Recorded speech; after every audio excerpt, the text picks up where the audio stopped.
has left his mark as one of the best, if not the best golfer in Philo history.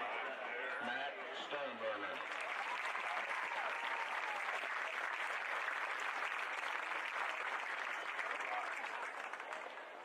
Next we have Edge, a 1965 Philo High School graduate, is our final inductee into the Philo Athletic Hall of Fame, nominated by Keith Smith.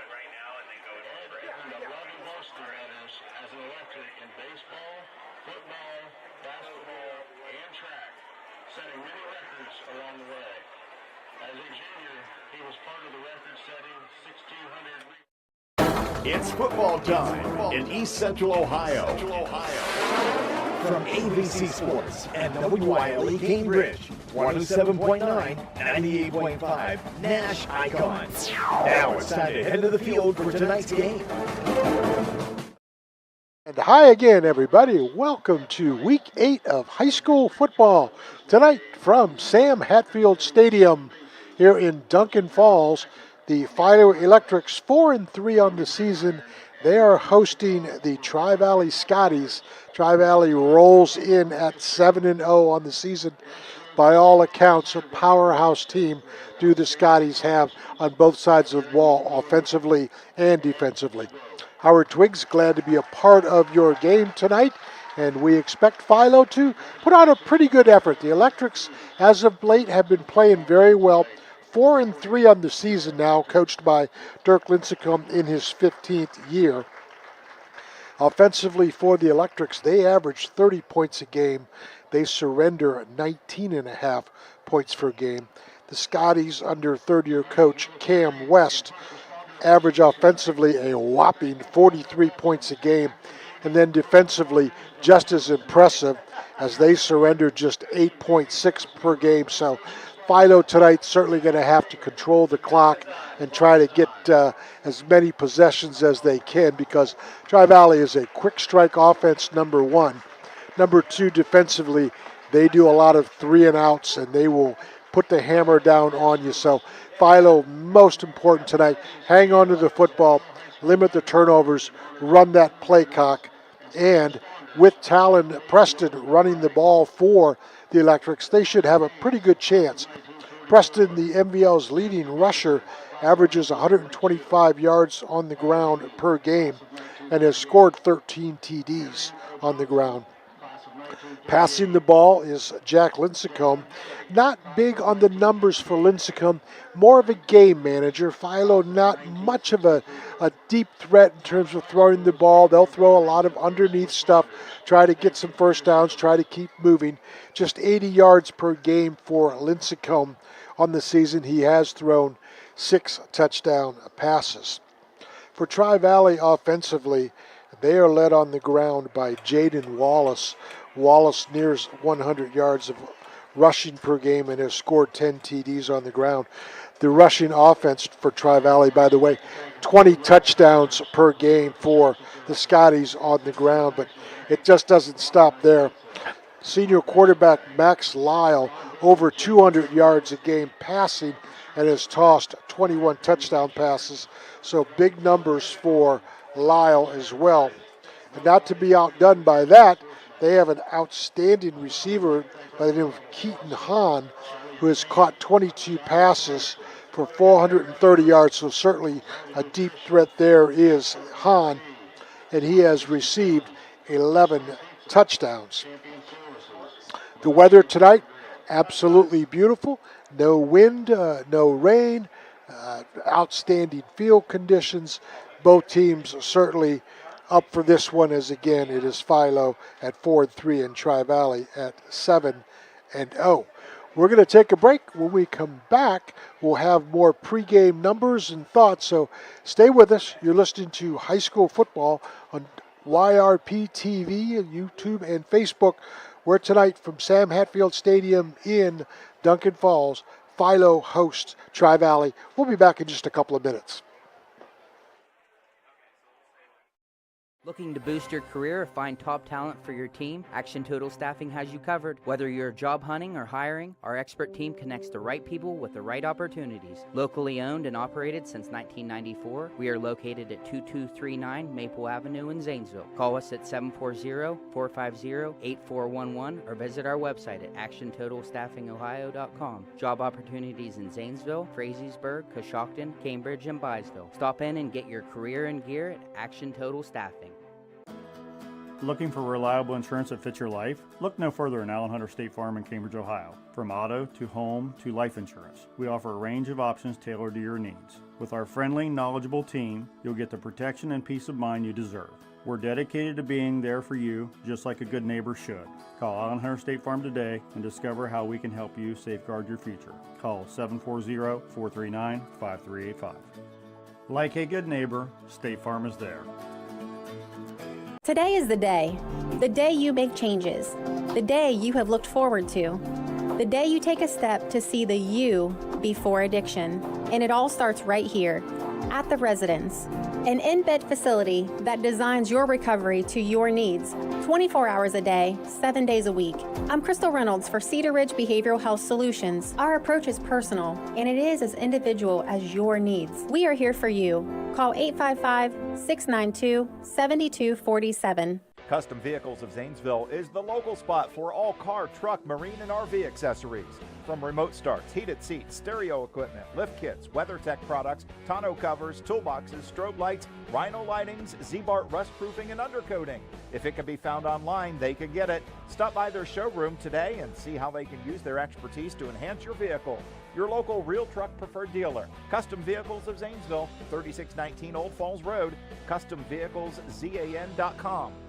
Introducing the 2021 Ford F-150 Super Cab XL 4x4, now available at Doane Ford. With very low miles, this truck is ready to tackle any job with its 2.7-liter V6 EcoBoost engine and tow technology package. Enjoy a stylish look with the chrome appearance package and stay safe on the road with Ford Copilot 360 2.0 and auto high beam headlamps. Price to sell, it's an unbeatable deal. Don't miss out. Call Doane Ford 740-782-1965 or visit DoaneFord.com today.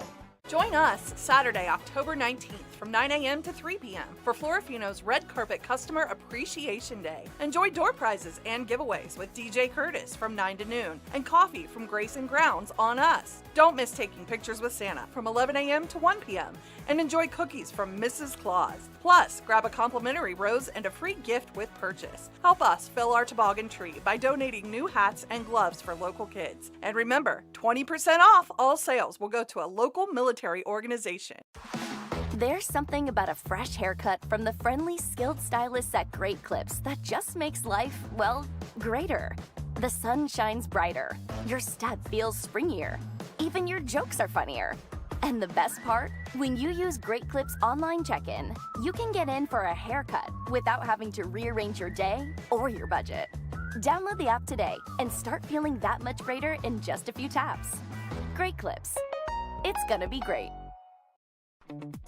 Greg Motor Sales, located at 2840 South River Road in Zanesville, would like to wish all the local high school athletes good luck with their upcoming season. At Greg Motor Sales, they sell used cars starting at $39.95 and up and have financing options available. If you're looking for your next affordable and reliable car, give Greg Motor Sales a call at 740-454-7060 or visit their website, gregsmotorsales.net.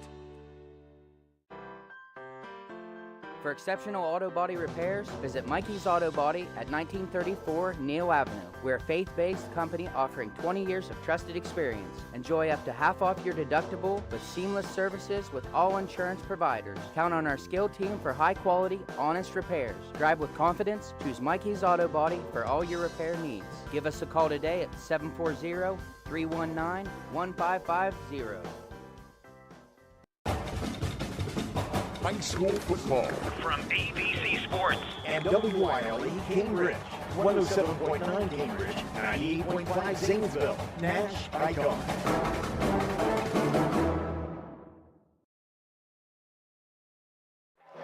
And hi again, everybody. We are at Sam Hatfield Stadium, where tonight the Philo Electrics host the Tri-Valley Scotties If you're just joining us, Philo 4-3 on the season, coached by Dirk Lincecum. Tri-Valley 7-0 on the season, coached by Cam West. Important game for both teams. Tri-Valley obviously wanting to keep another victory in the pocket to increase their chances in the upcoming playoffs, as we are now in week 8 and playoff seeding will become very important here.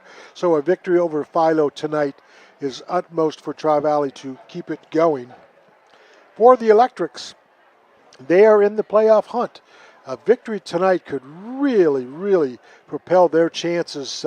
I could see if Tri-Valley, or I should say Philo, wins tonight, I could see them jumping possibly into the top 8, perhaps 7 and 8, and maybe a chance of hosting a playoff game. So that's a lot of ifs, because Tri-Valley will have a lot to say about that tonight. They are a motivated team.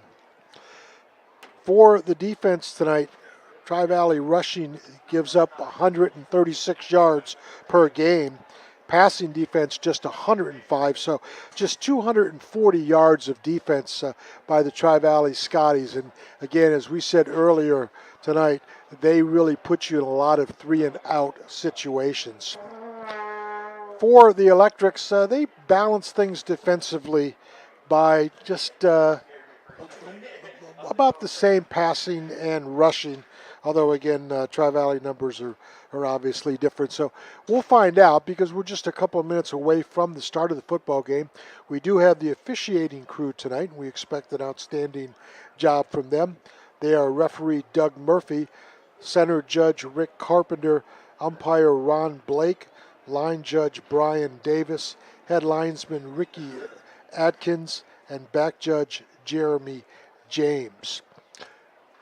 We are awaiting both teams to start the football game. We're just a couple of minutes away, so we will take one more break before we get it going. And then when we come back, we will have the start of the game. So stay with us. You're listening to High School Football on YRP-TV. You can catch us Facebook and YouTube.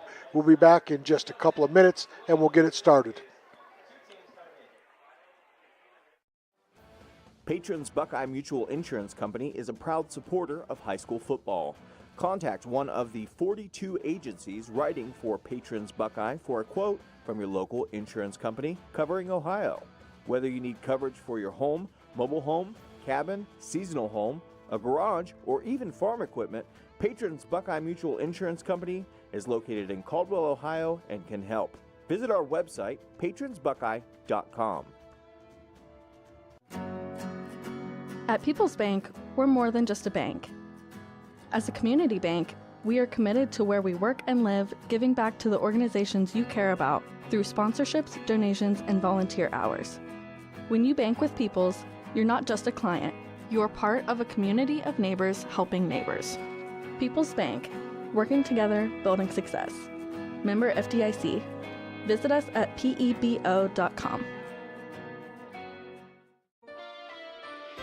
Shriver's Pharmacy is a proud supporter of Ohio high school sports, wishing all area athletes, coaches, and parents a healthy and successful season.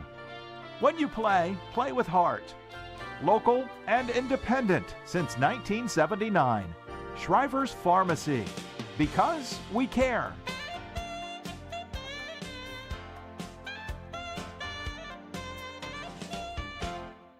Stoney's RV Center is the place that makes buying a new RV easy. Ask about their on-site financing with very affordable payments, and they make on-site camper service calls to the area campgrounds. Stoney's RV also carries cargo trailers, car haulers, horse and stock trailers, and open utility trailers. They install hitch systems and fill propane tanks too.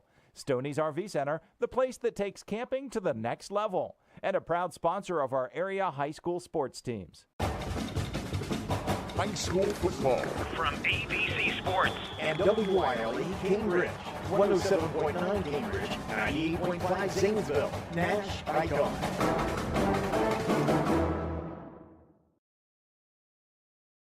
And we welcome you back to Sam Hatfield Stadium tonight. The Philo Electrics and the Tri-Valley Scotties. Philo will be outfitted in the white pants, the camo jerseys with the black numerals, white helmets with the Charger lightning bolt on the helmets. Tri-Valley with the black pants, gold stripes, white jerseys with black sleeves and black numerals along with the black helmets. As we are awaiting the kickoff for the Scotties, they will be kicking off. Philo will be going left to right as you watch the game. And kicking off for the Scotties tonight will be Carlos Diaz.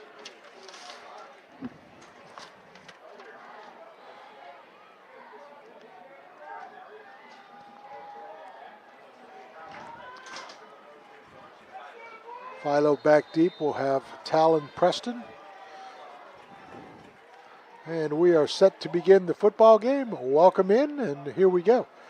Kick is on the way. It is high, it is deep. It will be fielded at the 5-yard line by Preston up to the 15, and that is where he is gang tackled. So Philo will have it deep in their own territory. It'll be 1st and 10 for the Electrics. We're just starting the football game. In the backfield, we expect to see a lot of Talon Preston along with blocking back Talon Bailey. Jack Lincecum will be the quarterback. Receiving tonight for the Electrics, we expect to see balls to Aiden Mahon, Slade Sprinkle, Talon Preston, and also Talon Bailey out of the backfield. So 1st and 10 for the Electrics. They will go out of the pistol. Lincecum under center. Tri-Valley with a 5-man defensive front. It will be a pass by Lincecum, rolls to his left, being chased, and he will lose a couple of yards on the scamper. So Jack Lincecum on the first play from scrimmage loses 2, and it will be a 2nd down and 12 for the Electrics. Tri-Valley did a very nice job of spreading things out that time along their defensive right side. So Philo now in a 2nd down and long, and they will snap up to the line of scrimmage. Same formation with Lincecum under center, 2 wide receivers, and an extra tight end for blocking purposes. They'll go to Preston, and Preston right at the line of scrimmage, maybe back to the original line for a yard or so. And nice job that time defensively by Tri-Valley's McCullough, and a gain of 1 on the play for Preston. Make it 3rd down and 10 now for the Electrics. With the clock moving, we've just started the first quarter, 10:45. Philo in a passing situation. They will have a 4 wide receiver set, will the Electrics. And one would think that Tri-Valley will come after Lincecum, who's in the shotgun. Back to pass, 3-step drop, being chased, gets out of it, and then tackled, loses the football, and I believe it's Tri-Valley on it. Lincecum was hit as he tried to scramble, and Tri-Valley comes up with the fumble recovery. So, Carnes on the fumble recovery for the Tri-Valley Scotties, and they are set up in great field position. Not what the Electrics certainly wanted or envisioned, as now Tri-Valley will get to the line of scrimmage with Max Lyle in the shotgun. 5 wide receiver look for Lyle. No running backs. He will go to a screen to Heindel, and that will be good for 5 or 6 yards. That's Caden Heindel, close to another 1st down, and give him 8 on the play. So make it 2nd down and 2 for Tri-Valley. We're just beginning the first quarter. Lyle, same 5 receiver formation. Wallace in motion, gets the pitch, tries to turn the corner, can't get there. Excellent job defensively by the Electrics on Jaden Wallace. Wallace loses 4 yards. Talon Bailey on the stop that time for the Philo Electric. So make it 3rd down and 4. Tri-Valley goes without a huddle. And they will now have Wallace in the backfield along with Lyle. And they snap to the line of scrimmage and then settle things down by looking over to the coaches on the sideline for the actual play. And they will switch Wallace from the right side to the left side of Lyle, and he will have the carry. Gets inside the 5, down to the 4, and a first down for the Jaden Wallace run. Gain of 8 that time for Wallace, and it's first and goal for the Scotties, and they don't mess around. They get right to the line of scrimmage. And again, they do the deliberate play where they get to the line of scrimmage and then look over to the sideline for the play. So in reality, the play clock usually goes about 15 seconds for the Scotties. It will go to Wallace. Wallace stopped at the line of scrimmage. No gain on the play.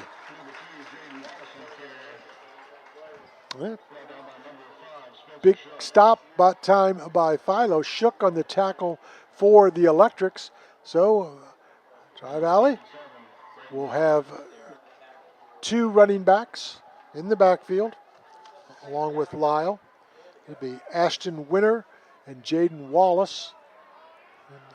And in the shotgun is Lyle. Back to pass, looks to the end zone and overthrown. So Max Lyle a little off target there.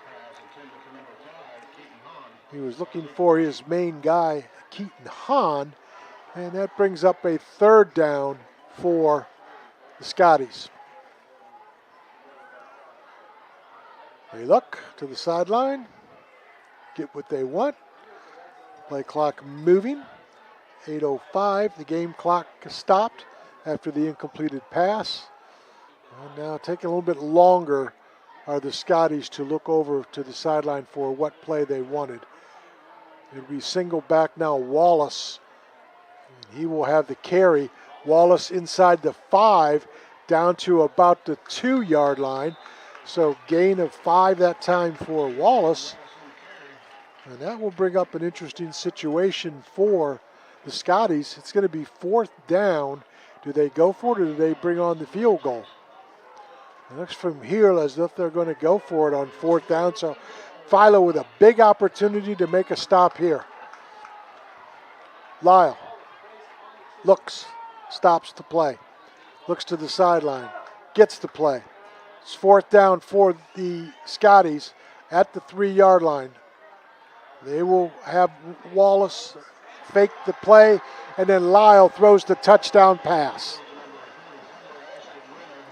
Austin Winter on the touchdown reception for the Tri-Valley Scotties. And that is the first score of the football game. It's a 3-yard pass from Lyle. And that comes at the 7:20 mark here in the first quarter. Extra point try on for the Scotties. Kick on the way, looking pretty good, and it is.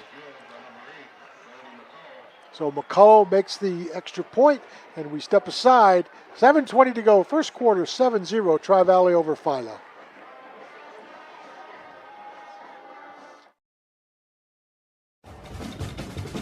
High school football from AVC Sports and WYLE Cambridge, 107.9 Cambridge, 98.5 Zanesville, Nash Icon.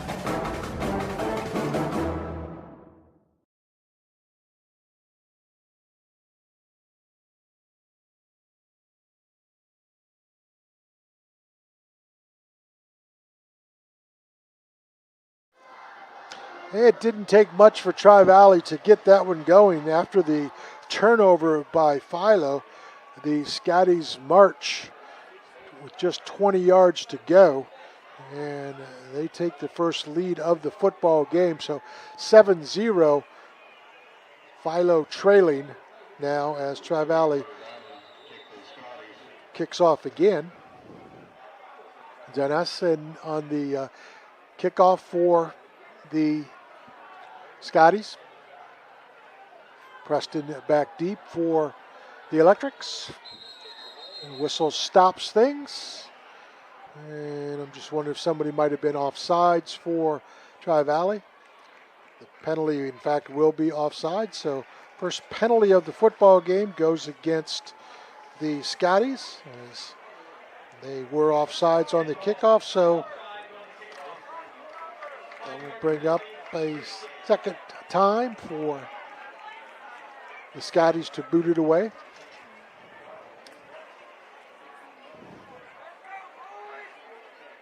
So Carter Dinan one more time with the kickoff. Preston still back deep for the Electrics. They trail 7-0 here in the first quarter. Trying to overcome the early turnover are the Electrics. Another big boot by Dinan. Ball fielded at the 18-yard line. Not much running room. Now a seam to the outside and an excellent run and a kickoff return, that time by the Philo Electrics.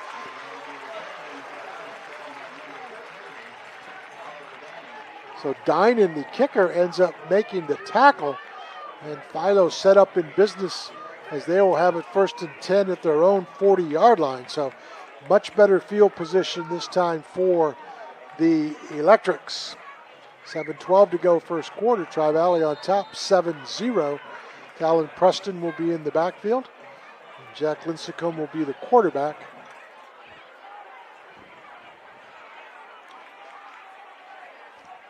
And Tri-Valley stays with that 5-man defensive front. Carry by Preston to the line of scrimmage and nowhere else to go.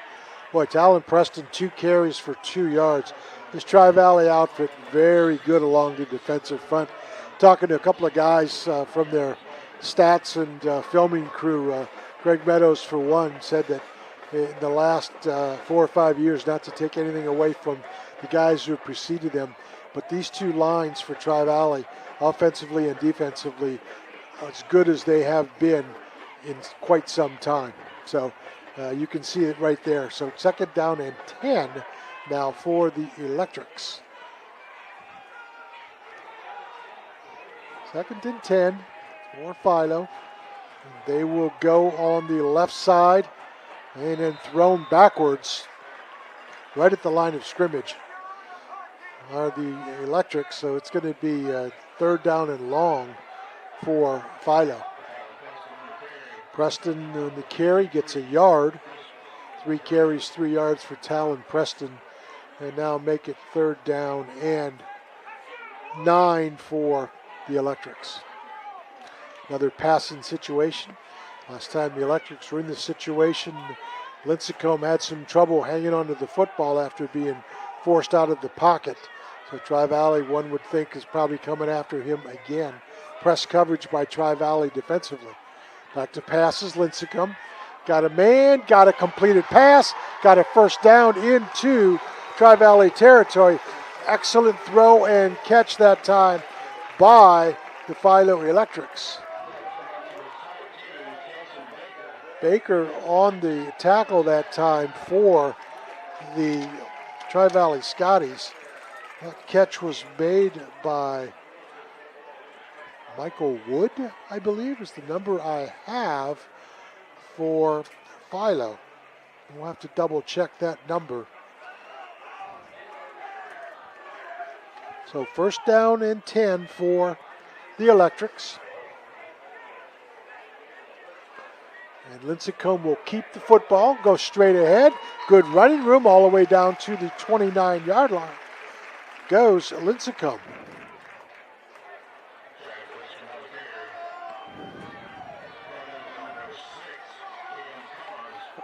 And make it now for the Electrics. Good field position. 2nd down and 4 for Philo. Lincecum in the shotgun. Tri-Valley after him. It's going to be the 2nd back through, and that is going to be Talon Bailey. And Bailey's going to go down to the 15-yard line. So excellent run that time by Talon Bailey, and good enough for another 1st down. So Philo showing a lot of life here. 4:20 to go here in the first quarter. They trail 7-0, but they have it 1st and 10 at the Tri-Valley 16-yard line due to the Electrics. Great job this time by Philo, passing and running, keeping it mixed. Lincecum will pitch. The pitch to the right side to Preston. Preston down to the 15-yard line, and no more after that. To make that Talon Bailey on the carry, gain of 1. Injured Tri-Valley player on the field, and receiving a little bit of a medical attention situation are the Scotties. We're in the first quarter here on YRP TV. We're at the 3:50 mark. The Philo Electrics are marching. They trail 7-0 thanks to a Tri-Valley touchdown pass from Max Lyle to Ashton Winter. We want to remind you, too, that post-game awards will include being the player of the game from Lock 9 Pizza and also the great play of the game from Great Clips Haircuts in Zanesville. So a couple of things coming after the game for a couple of Philo players. And right now, Philo looking pretty impressive on this drive. They had the opening kickoff and unfortunately made the turnover and had to give it up. And Tri-Valley just went 20 yards for the initial score. But here in the second kickoff for the Electrics, they have looked very sharp, and they're going to have it now inside the 20-yard line at the 17 at 3:50 of the first quarter. Talon Bailey in the backfield for the Electrics. Let's see if we can't spot Talon. Preston is an outside receiver for Philo. Lincecum will go on the quarterback keeper, get about 3 or 4 yards. So a designed quarterback keeper makes 3rd down and 7 for Philo.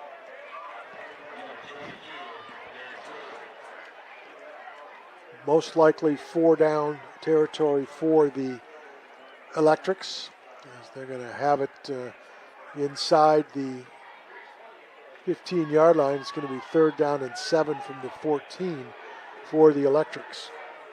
Preston back in the backfield as the lone running back for Philo. Clock moving at 3 minutes to go. It's going to be Lincecum on another keeper. Cuts inside the 5, cuts inside the 2. Is in the end zone. No signal yet. All the way down to the 1-yard line. So a 14-yard run by Jack Lincecum.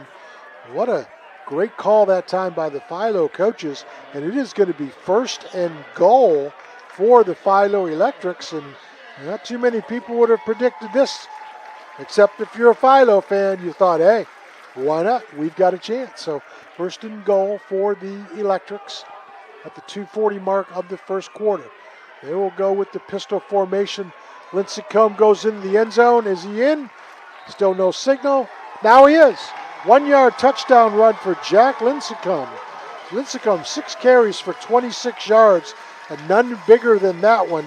So Tri-Valley sees an answer by the Philo Electrics at the 2:31 mark of this first quarter. And what an answer by Philo. Lining up for the extra point by the Electrics. And we are about to find out if we have a tie football game. Kick on the way. Is good. So the Electrics answer. We are tied at 7 with 2:31 to go here in the first. We'll be right back. Looking Looking to boost your career or find top talent for your team? Action Total Staffing has you covered. Whether you're job hunting or hiring, our expert team connects the right people with the right opportunities. Locally owned and operated since 1994, we are located at 2239 Maple Avenue in Zanesville. Call us at 740-450-8411 or visit our website at actiontotalstaffingohio.com. Job opportunities in Zanesville, Frazeysburg, Coshocton, Cambridge, and Byesville. Stop in and get your career in gear at Action Total Staffing. Tied at 7 after the extra point by the Electrics. And set to kick back off for Philo.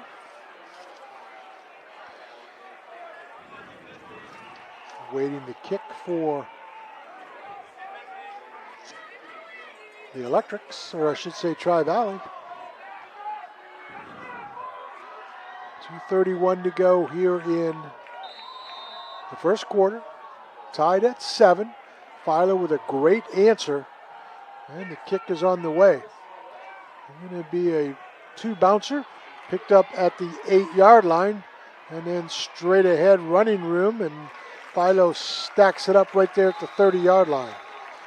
So Tri-Valley back in business with the score tied at 7. Hahn on the return that time for the Scotties.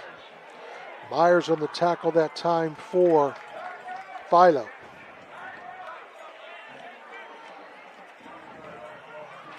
All right, so first and 10 for Tri-Valley.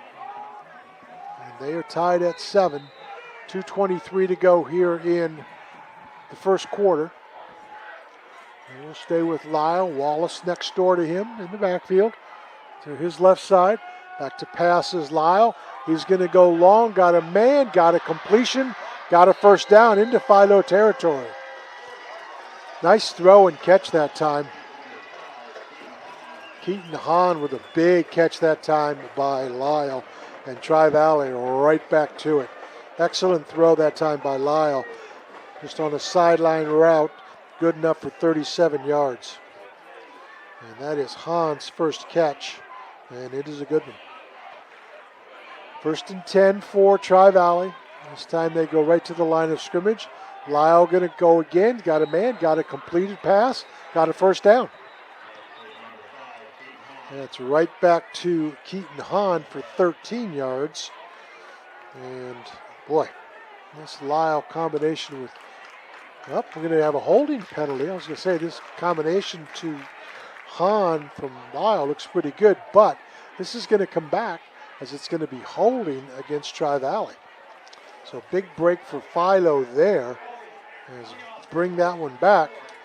And that is their second penalty of the game for 15 yards. So make it first down and 20 for the Scotties. Anyway, this offense operates. That's not a lot to make up. First and 20. Lyle back to pass. Has a rush. Has a screen pass and it's dropped. Boy, Jaden Wallace on a little screen pass. And that just didn't connect as he dropped the pass. So Philo does a good job defensively of stuffing that.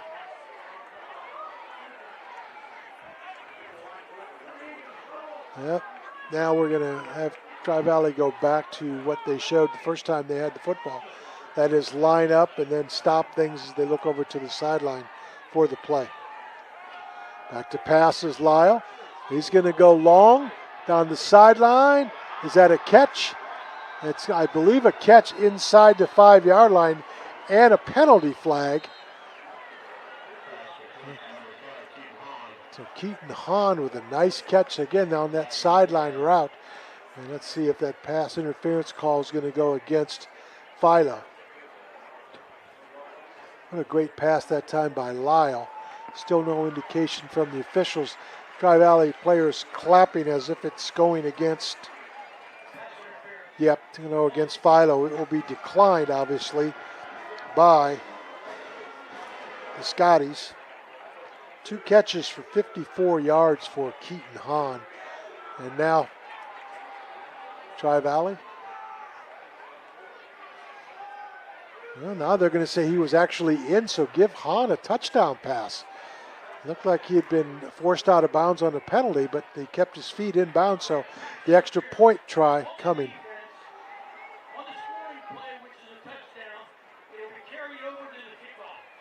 So the indication by the officials is the penalty will be enforced by the kickoff for Tri-Valley. They're on to attempt the extra point, see if they can make it 14-7. Kick on the way, looks pretty good from here, and in fact it is. So we'll stake aside, 1:46 to go here in the first. It's 14-7, Tri-Valley over Philo.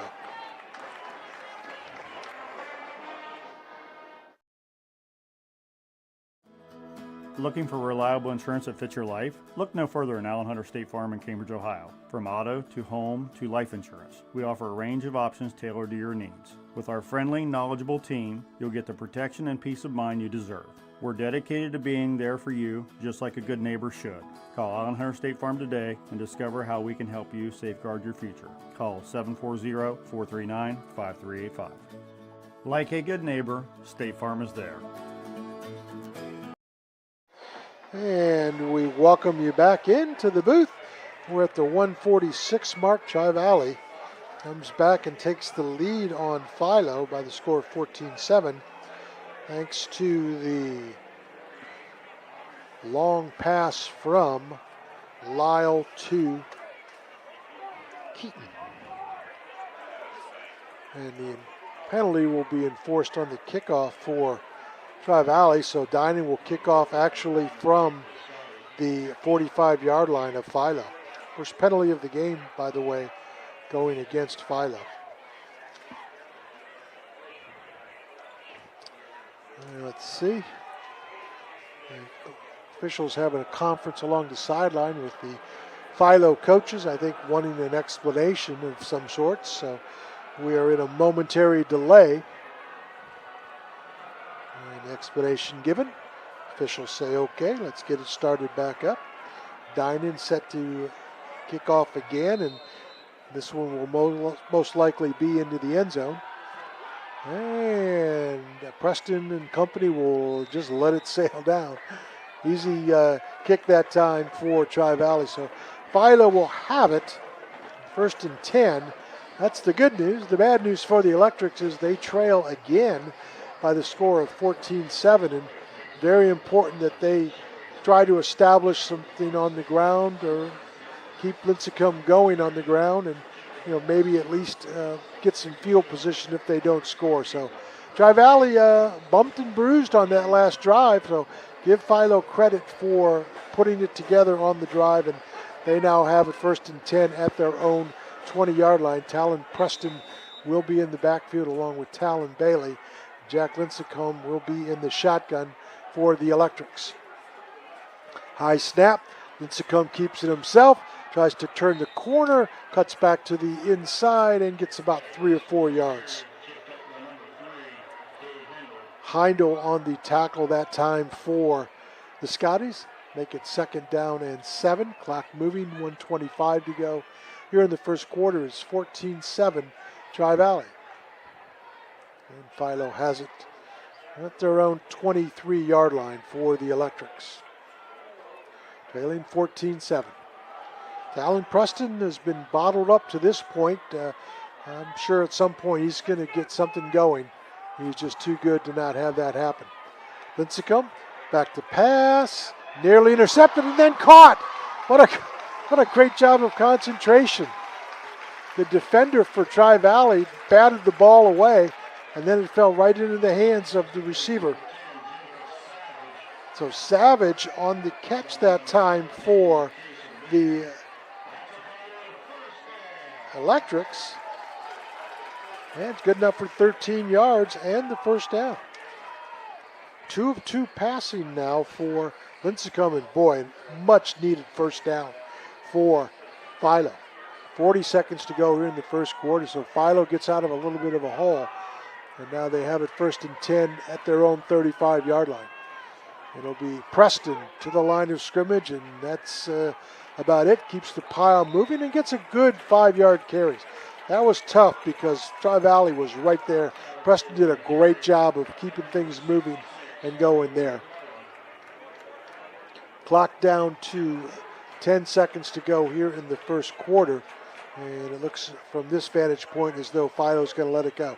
So after one quarter, Philo will have the football, but they trail 14-7.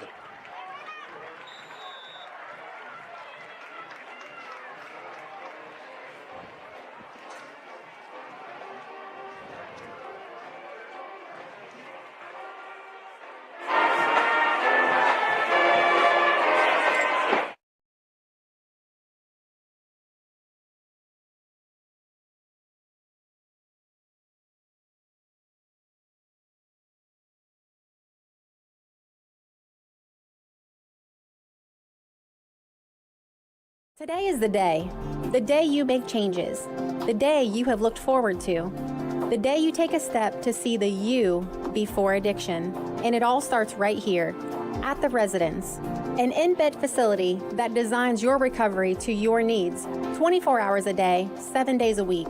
I'm Crystal Reynolds for Cedar Ridge Behavioral Health Solutions. Our approach is personal, and it is as individual as your needs. We are here for you. Call 855-692-7247. Custom Vehicles of Zanesville is the local spot for all car, truck, marine, and RV accessories.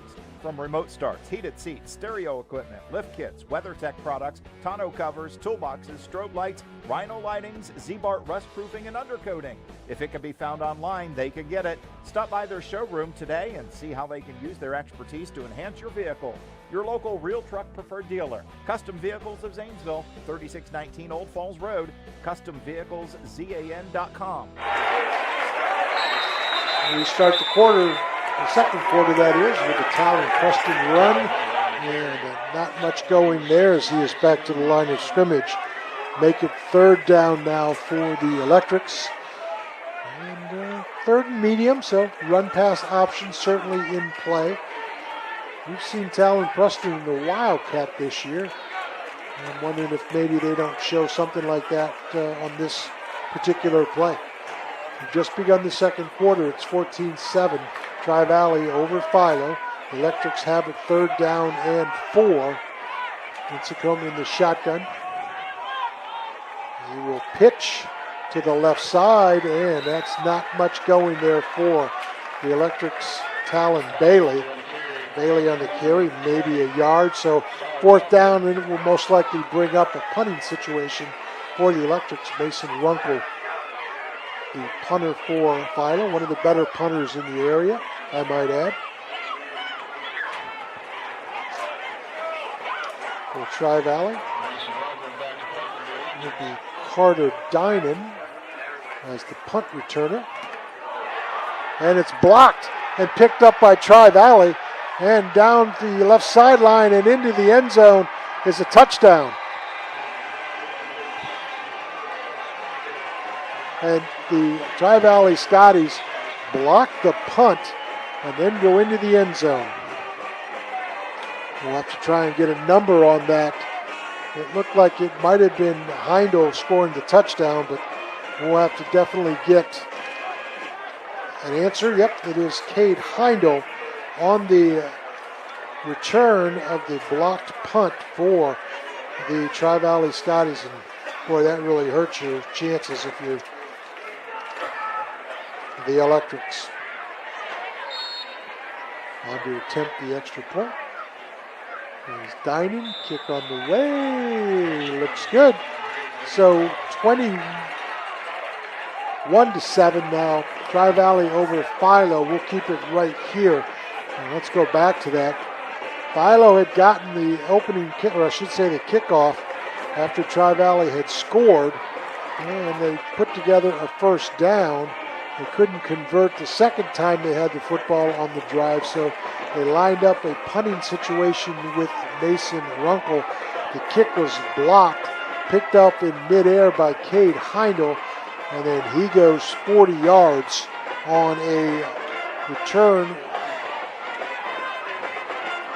for the Scotties, and the extra point by Dinan is good. Suddenly it's 21-7 at the 10:29 mark of the second quarter. And things maybe getting a little bit away from Philo here, depending on this drive. Tri-Valley so explosive offensively and certainly outstanding defense. Mahan, one of the deep men for the Philo Electrics. They trail 21-7. Glad to be a part of your football broadcast here on YRP TV, YouTube and Facebook. You can catch the action. Glad you're aboard. And there's the kick. That will be fielded. Nope, it will not be fielded. It'll go into the end zone. So Philo will take back over at their own 20-yard line. The Electrics have some work to do. First half numbers to this point, 47 yards rushing for Philo, led by Jack Lincecum on 29 rushes on 7 carries. Lincecum 2 of 2 passing for 30 yards for the Electrics. For Tri-Valley, Max Lyle 4 of 6 for 85 yards. And most of those to Keaton Hahn, including 1 touchdown run. Jaden Wallace has been quiet on the ground, 4 carries for just 9 yards for Tri-Valley. So 10:29 to go, second quarter. Philo with the football back. They will now send Talon Preston out as a wide receiver. And Lincecum will keep the football himself. Another good run by Jack Lincecum. That's going to be close to a first down. And boy, this is maybe the most that Lincecum has ran this year. More noted for his keeping things under control, outstanding gamesmanship for the young quarterback, but really showing himself here in this football game as he gets 8 and make it second down and 2 for the Electrics. Again, they split out Preston to the left side of the field. Lincecum in the shotgun. Back to pass, looking for Preston, chased, still on his feet, and now tackled from behind, close to a first down. He may be about a yard short. Lincecum, so it'll be third down and 1 for the Electrics. 9:23 moving clock here in the second quarter. Tri-Valley on top, 21-7. Glad to be a part of your evening. Howard Twiggs going solo tonight. Change of plans by a couple people here and there. Puts me right here where I needed to be. So glad to be a part of your evening and apologize for anything that doesn't go the right way. Third down and 1. It's going to be Lincecum. He fights for that yard. Let's see if they give it to him. Boy, looks very close. He may be just inches short of the first down. And boy, this would be a decision for Philo. Yep, they're going to give him the first down. So great job by Lincecum of pushing the pile. And make it now first and 10 for the Electrics, trailing 21-7, 8:57 to go here in the second quarter. Philo will have Preston now as the up back with Lincecum under center, so they're trying to use Preston in different ways. They'll go with Bailey. Bailey up to the 32-yard line, and just tough to run on this Tri-Valley defense. Gain of a couple.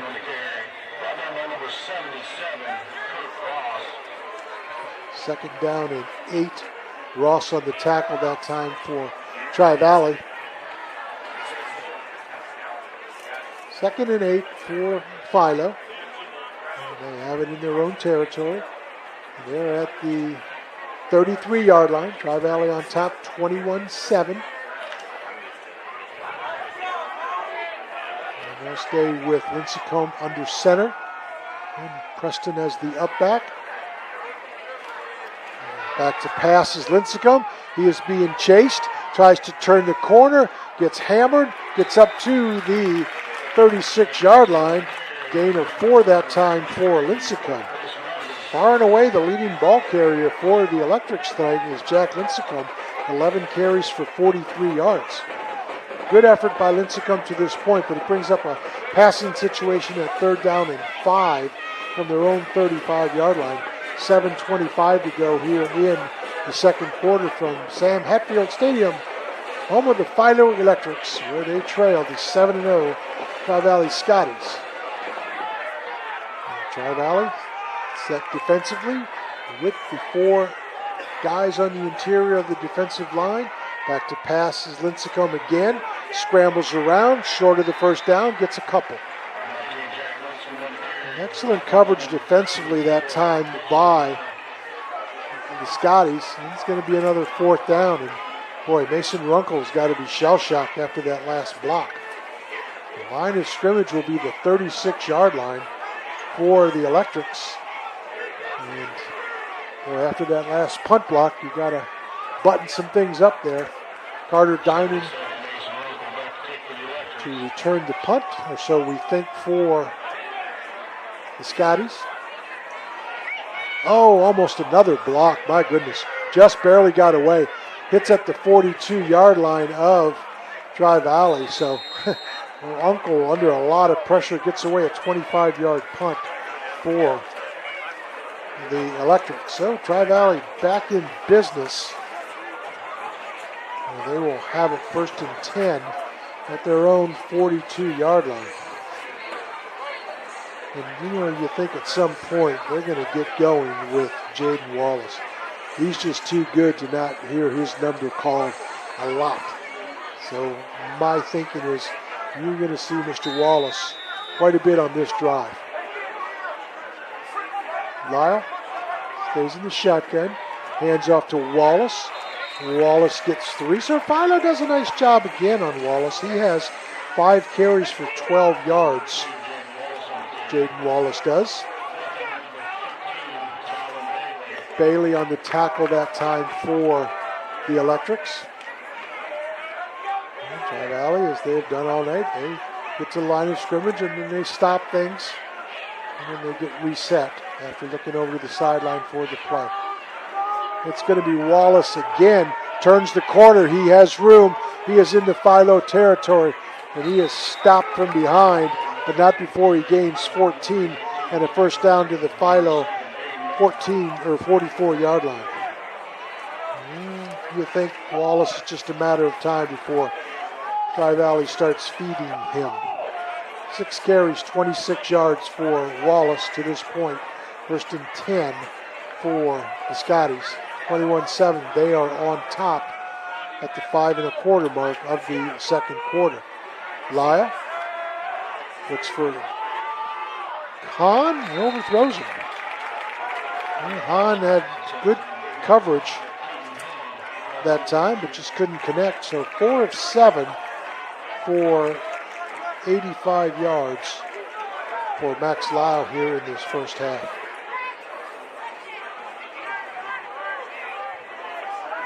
Make it 2nd down and 10 for Tri-Valley. 2nd down. Lyle will go to Wallace again. Nice job defensively by Philo. Nothing there. Great job by the Electrics. Shook on the tackle that time for the Electrics. Braden Bernard also in on that tackle. 3rd down and 11 for Tri-Valley. Philo has been tough. They really have played well. That block punt certainly hurts them. And the long touchdown pass to Hahn. A couple of plays. 1 special teams, 1 big play for Tri-Valley, but that's how they roll. 3rd down for Lyle. Looking for Hahn again. Nothing there. Deep drop. He'll now throw to the sideline. Is it a catch?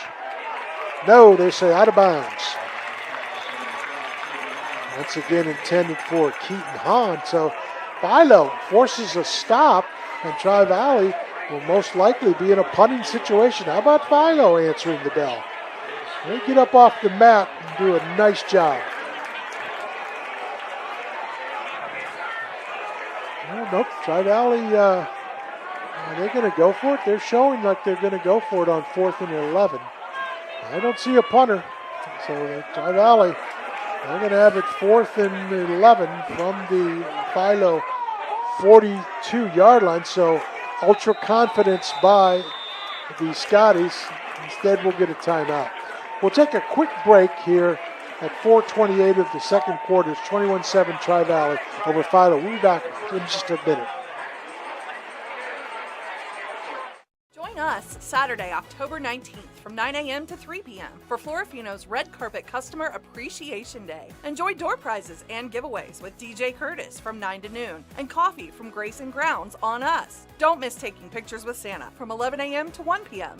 and enjoy cookies from Mrs. Claus. Plus, grab a complimentary rose and a free gift with purchase. Help us fill our toboggan tree by donating new hats and gloves for local kids. And remember, 20% off all sales will go to a local military organization. Welcome you back to Sam Hatfield Stadium. Tri-Valley leads Philo by the score of 21-7 at the 4:28 mark. Tri-Valley took that time out. They have a 4th down and 11, and they're going to keep the offense on the field, are the Scotties. They're going to have Wallace in the backfield along with Lyle. Lyle looks over to the sideline. No hurry. Play clock moves, but not the game clock. Now they'll switch formations again, will the Scotties, with Wallace on the left side. Here come the Electrics. It's a screen pass to Wallace. He's got room along the sideline, and he is down into Philo territory. Excellent call that time by Tri-Valley out of the timeout, and a 21-yard completion to Jaden Wallace. First and 10 for Tri-Valley. Clock moves now down to 4:10 to go here in the second quarter. Lyle back to pass again. Looks to the end zone. Is it a completed pass? No. In and out of the hands of the intended receiver. Once again intended for Hahn. Boy, those guys really hook up on terms of targets a lot. I think that's probably 10 targets to Hahn here in the first half. 3:55 to go. It's going to be 2nd down and 10 for Tri-Valley. Lyle back to pass again. Goes to the right side. Got a man in Heindel. Heindel inside the 10-yard line, down to the 5-yard line, and a completed pass of 14 to Heindel. 6 of 11, 120 yards for Lyle. Heindel's second catch for 22 yards here in the first half. Back at 3:37 to go in the second quarter. Tri-Valley leading Philo and knocking at the door right now as they have a 1st and goal from the 8-yard line. It's going to be Wallace straight up the middle, and he's going to dance into the end zone. So an 8-yard touchdown run for Jaden Wallace at the 3:21 mark of the second quarter. And Jaden Wallace has his first touchdown of the night.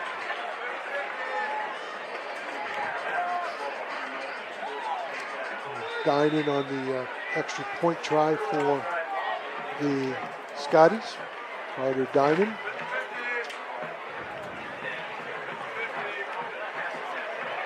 Kick on the way is pretty good. We'll keep it right here. It's 28-7, Tri-Valley over Philo. We want to remind you that the post-game player of the game from Lock 9 Pizza will be to one of the Philo players.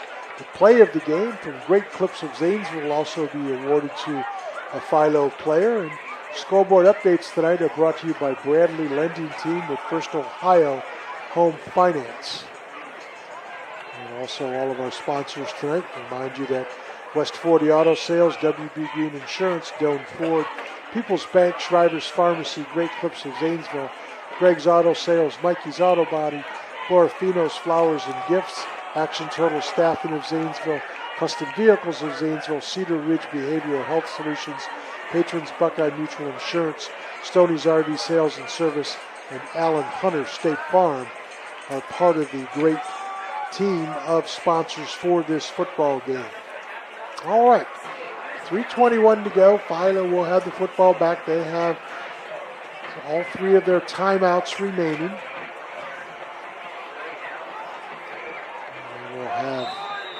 Preston and Mahon back deep for Carter Dinan kickoff. We'll settle down at the 10-yard line, up to the 15, to the 30, to the 40, and then run out of bounds.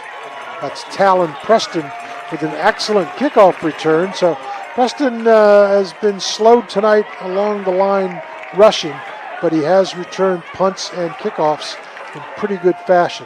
He has 5 carries for 8 yards, does Talon Preston tonight. So again, Philo hopefully can get him going here, as we have plenty of time in the first half remaining with 3:13 and the 3 timeouts for the Electrics.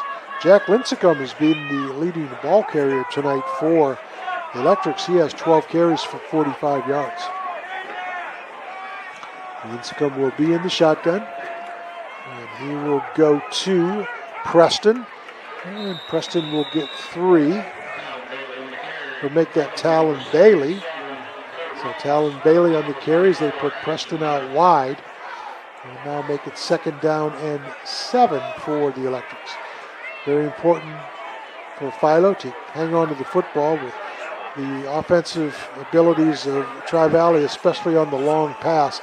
I don't think you want to give the ball back to these guys with time on the clock. So keep it moving there, Philo Electrics. Lincecum will throw. It's going to be a one-hopper. That's going to be an incomplete pass. Tried to set up a little tunnel screen there. It's intended for Preston. That's 2 of 3 passing now for 30 yards for Lincecum. And make it 3rd down, but unfortunately for Philo, that does stop the clock. So Tri-Valley will have 2 timeouts should they get the football back, and really key for Philo to try and get at least a 1st down here on this play, because the territory they're in, they're going to have to punt if they don't get it. 3rd down for the Electrics. Back to pass is Lincecum. He is being chased, escapes, and then thrown down.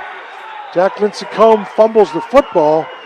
I think he fell back on it, but he is going to lose 5 yards for Lincecum. So Jack Lincecum will lose the 5 yards, and that's going to bring up a punting situation for the Electrics. Tri-Valley does not take the timeout, so they're going to save that.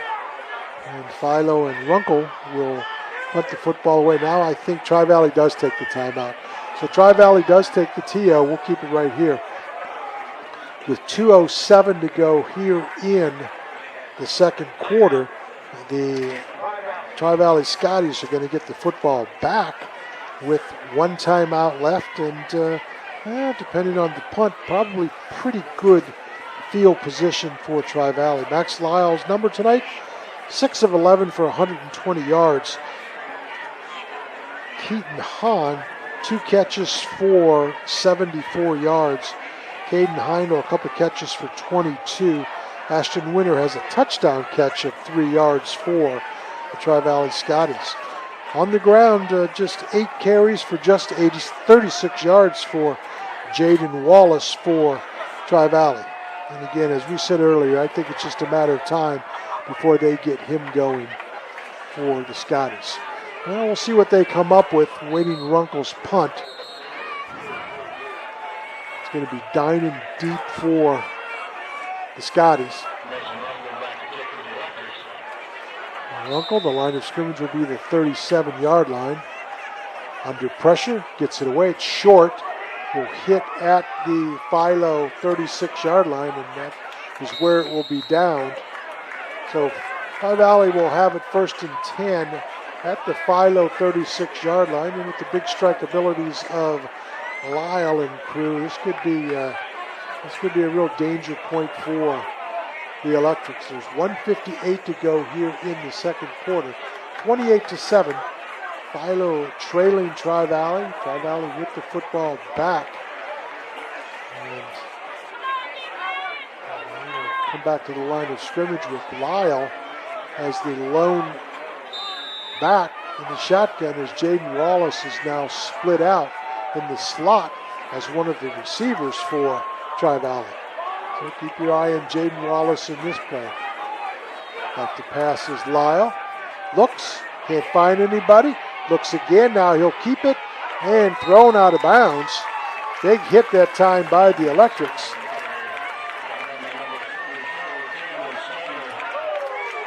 A big hit that time by the Electrics, and no gain on the play that time for Lyle on his first carry of the game.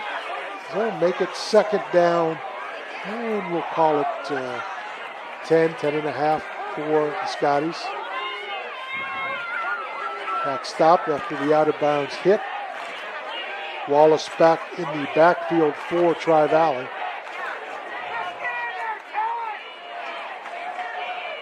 And Lyle back to pass again. Over the middle, got a receiver. It's a completed pass and good enough for a first down. That is to Ryan LaMonica. That is his first catch of the day, and it's good for 17 yards.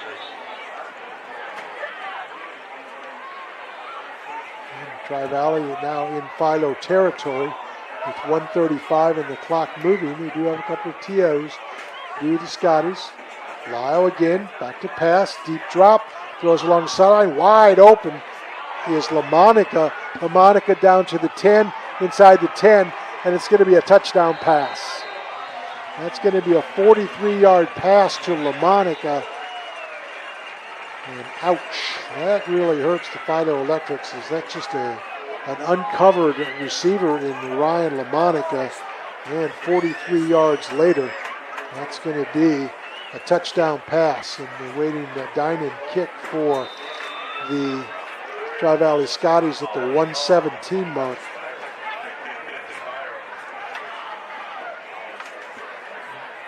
And they'll make that on the extra point try. Bodie McCullough. And McCullough's kick is a good. So it's now 35-7 in favor of Tri-Valley over Philo. And you got to think that Philo's got some work to do at halftime. It's certainly not out of the question that they can't put something together, but this Tri-Valley team is very, very impressive. You know, the great football coach, Bill Parcells, made a comment one time that holds a lot of truth. He said, "You are what your record says you are." And that means that it's not a lot of, well, we should have been, or well, we could have been, or well, we might have been. No, you're 7-0 Tri-Valley because you're really, really good.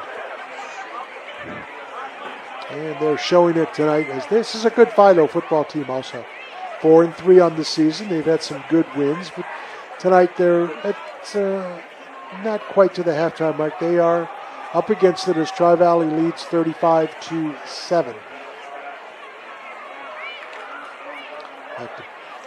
Return the kickoff will be Talon Preston and Aiden Mahan.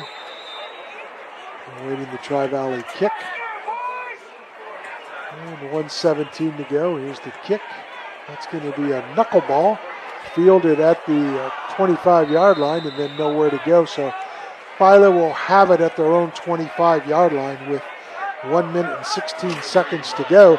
Quickly, our sponsors tonight: Allen Hunter State Farm, Stoney's RV Sales and Service, Patrons Buckeye Mutual Insurance, Cedar Ridge Behavioral Health Solutions, Custom Vehicles of Zanesville, Action Total Staffing of Zanesville, Florafino's Flowers and Gifts, Mikey's Auto Body, Greg's Auto Sales, Great Clips of Zanesville, Schreider's Pharmacy, People's Bank, Doan Ford, WB Green Insurance, and West 40 Auto Sales.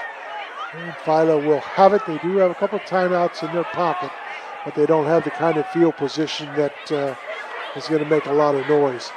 They'll go up the middle, and best run of the night for the Electrics as they gain about 8 yards. Slade Sprankle on her first carry of the night. So Sprankle 8 yards for Philo. Goes up second down and 2 for the Electrics. Under a minute to go on the moving clock here in the second quarter. Lincecum will pitch now. That's going to be Sprankle again, and he is hammered right at the 35-yard line. Close to the first down. I think they're going to give it to him. So Sprankle's second runner of the night. Brings the Philo first down.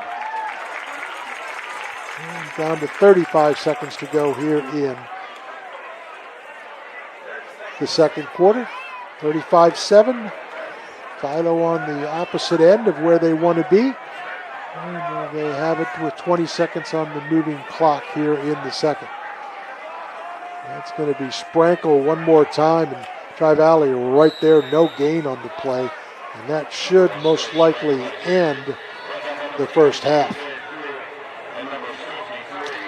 Philo's going to let this one run out and go into the locker room. And again, as we said earlier, they have some work to do. Certainly, they're not out of this thing, but looking at things the way they are, Tri-Valley, just a very impressive football team, and they lead at the break by the score of 35-7. And we will take a break here, and just as soon as both teams exit, the clock for the halftime will start moving. And the officials have not yet signaled for that, and now they do. So we're going to step aside at halftime, where it's Tri-Valley 35 and Philo 7. We'll be back in just a few. Doan Ford is proud to introduce the ultimate adventure companion, the Bronco 4-door advanced 4x4 Badlands. With a powerful 2.3-liter EcoBoost engine and 7-speed manual transmission, conquer any terrain with confidence. Featuring a soft-top 4-inch lift and massive 35-inch tires. Adventure knows no bounds. Stay connected and in control with an 8-inch digital screen while enjoying added convenience with power-heated mirrors and auto high-beam headlamps. Plus equipped with a Smitty-built winch. Be prepared for any challenge. Don't miss out on this incredible deal. DoanFord.com. Join us Saturday, October 19th from 9 a.m. to 3 p.m. for Florifino's Red Carpet Customer Appreciation Day. Enjoy door prizes and giveaways with DJ Curtis from 9 to noon and coffee from Grace and Grounds on us. Don't miss taking pictures with Santa from 11 a.m. to 1 p.m. and enjoy cookies from Mrs. Claus. Plus, grab a complimentary rose and a free gift with purchase. Help us fill our toboggan tree by donating new hats and gloves for local kids. And remember, 20% off all sales will go to a local military organization. Greg Motor Sales, located at 2840 South River Road in Zanesville, would like to wish all the local high school athletes good luck with their upcoming season. At Greg Motor Sales, they sell used cars starting at $39.95 and up and have financing options available. If you're looking for your next affordable and reliable car, give Greg Motor Sales a call at 740-454-7060 or visit their website, gregsmotorsales.net. For exceptional auto body repairs, visit Mikey's Auto Body at 1934 Neal Avenue. We're a faith-based company offering 20 years of trusted experience. Enjoy up to half off your deductible with seamless services with all insurance providers. Count on our skilled team for high-quality, honest repairs. Drive with confidence. Choose Mikey's Auto Body for all your repair needs. Give us a call today at 740-319-1550. Welcome to the AVC Sports Halftime Show. I'm Dave Hilliard along with Brett Klein. Let's get right to it, Brett. It's week 8 of high school football, and we've got the big one going on our family of stations tonight. Yes, right now, WBNV and YRP-TV, I'm down there right now. Barnesville, 7-0. Monroe Central, 7-0. A big game going on right now. The Shamrocks have a very long regular season win streak going on. 33 games, Dave. And that is the second longest one in the state of Ohio. And it's Rocks versus Knowles. I like abbreviating, It is fun, yeah. It's always going to be good. So I'm there right now. We have a lot of games going on, 5 games going on right now on our family of ABC stations and yourradioplace.com, talking about Barnesville and Monroe Central. These two undefeated teams. Barnesville looking as strong as ever as they have the past handful of years. Yes, Monroe Central much so. Off to a strong start. However, let's talk about what happened last year between these two teams. 48-0 Shamrocks. So I think Monroe Central is undefeated, but they've got their hands full with Barnesville tonight. So I'm at West M, Maysville at West M. It's on Nash Icon, 98.5, 107.9. And the Tornadoes, they're really looking just to basically solidify their playoff position in Region 19. The Panthers, they're making that it's a very short trip from Southtown yes. over to the west side up on top of the hill. This is the 60th meeting, Brett, between these two schools on the football field. And I broadcast this game last year. It was at Southtown. Rashid Cisse touched the ball a total of 10 times during the game, and he had 5 touchdowns. So half the time he touched it, he ran or caught a pass for a touchdown. He actually threw a pass in that game as well. So, yeah, the current Buckeye, they're really helping the Tornadoes build on that record. They currently lead. Actually, Maysville holds an overall advantage. Yes. 36-22-1. So we're going to see if some tides shift because West End looking very strong.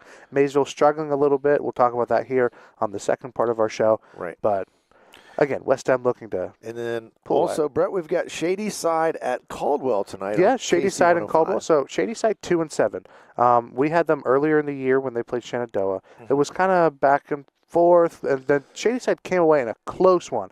But then we look at Caldwell. They kept their playoff hopes alive with a big win against Fort Fry recently, and then they did make a quick trip. So they are 3-4 right now. Again, both teams, Shady Side not so much trying to fight for a playoff spot. Caldwell trying to keep their hopes alive to make it within their region.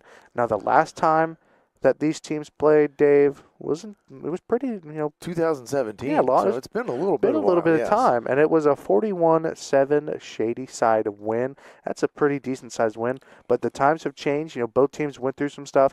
Caldwell, as we've mentioned so many times this year, coming off of a very strong season, but going through their adjustment phase. Yes, they so are. We're going to see, how that game goes. The 12th meeting between these teams. That game on KC 105 and YRP TV.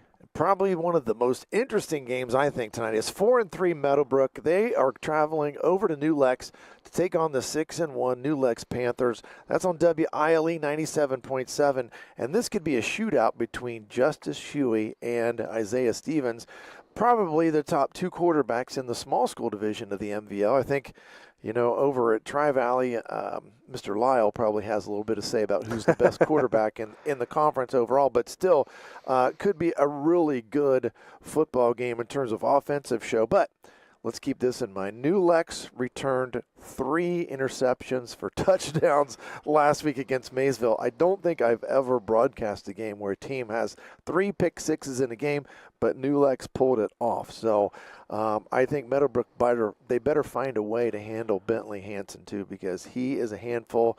He's so fast. I mean, I just came away from last week just really impressed with Bentley Hansen and the whole New Lex team. They're a very good football team. Meadowbrook, a team with Justice Huey who really likes to air it out. So when you have a tough defense like New Lexington, you got to be careful because, there have been times, especially earlier in the season, we saw Justice Huey.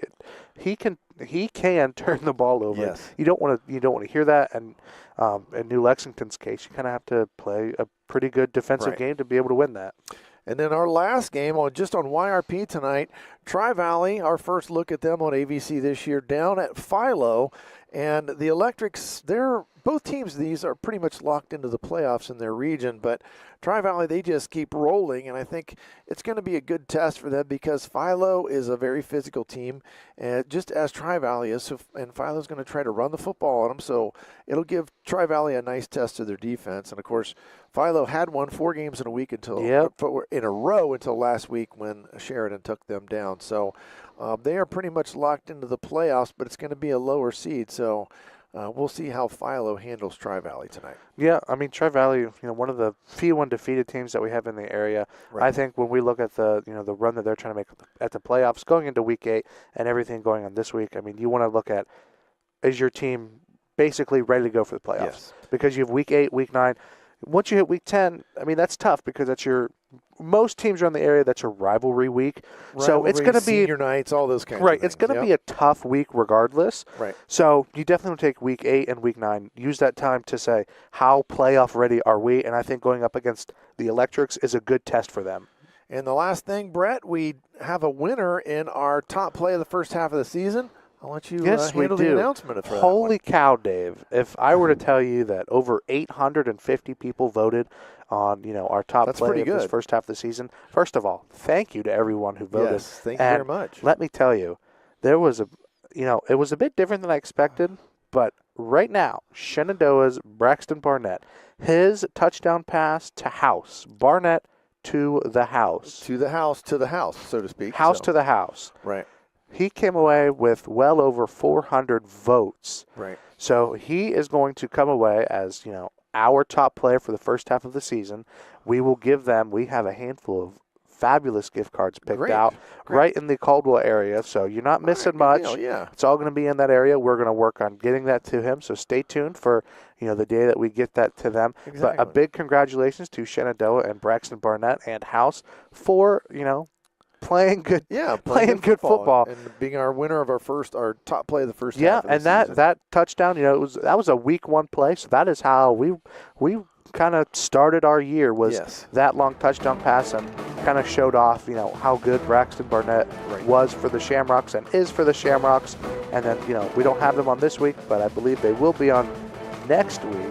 So we'll be able to see more of Braxton Barnett. But congratulations to those two.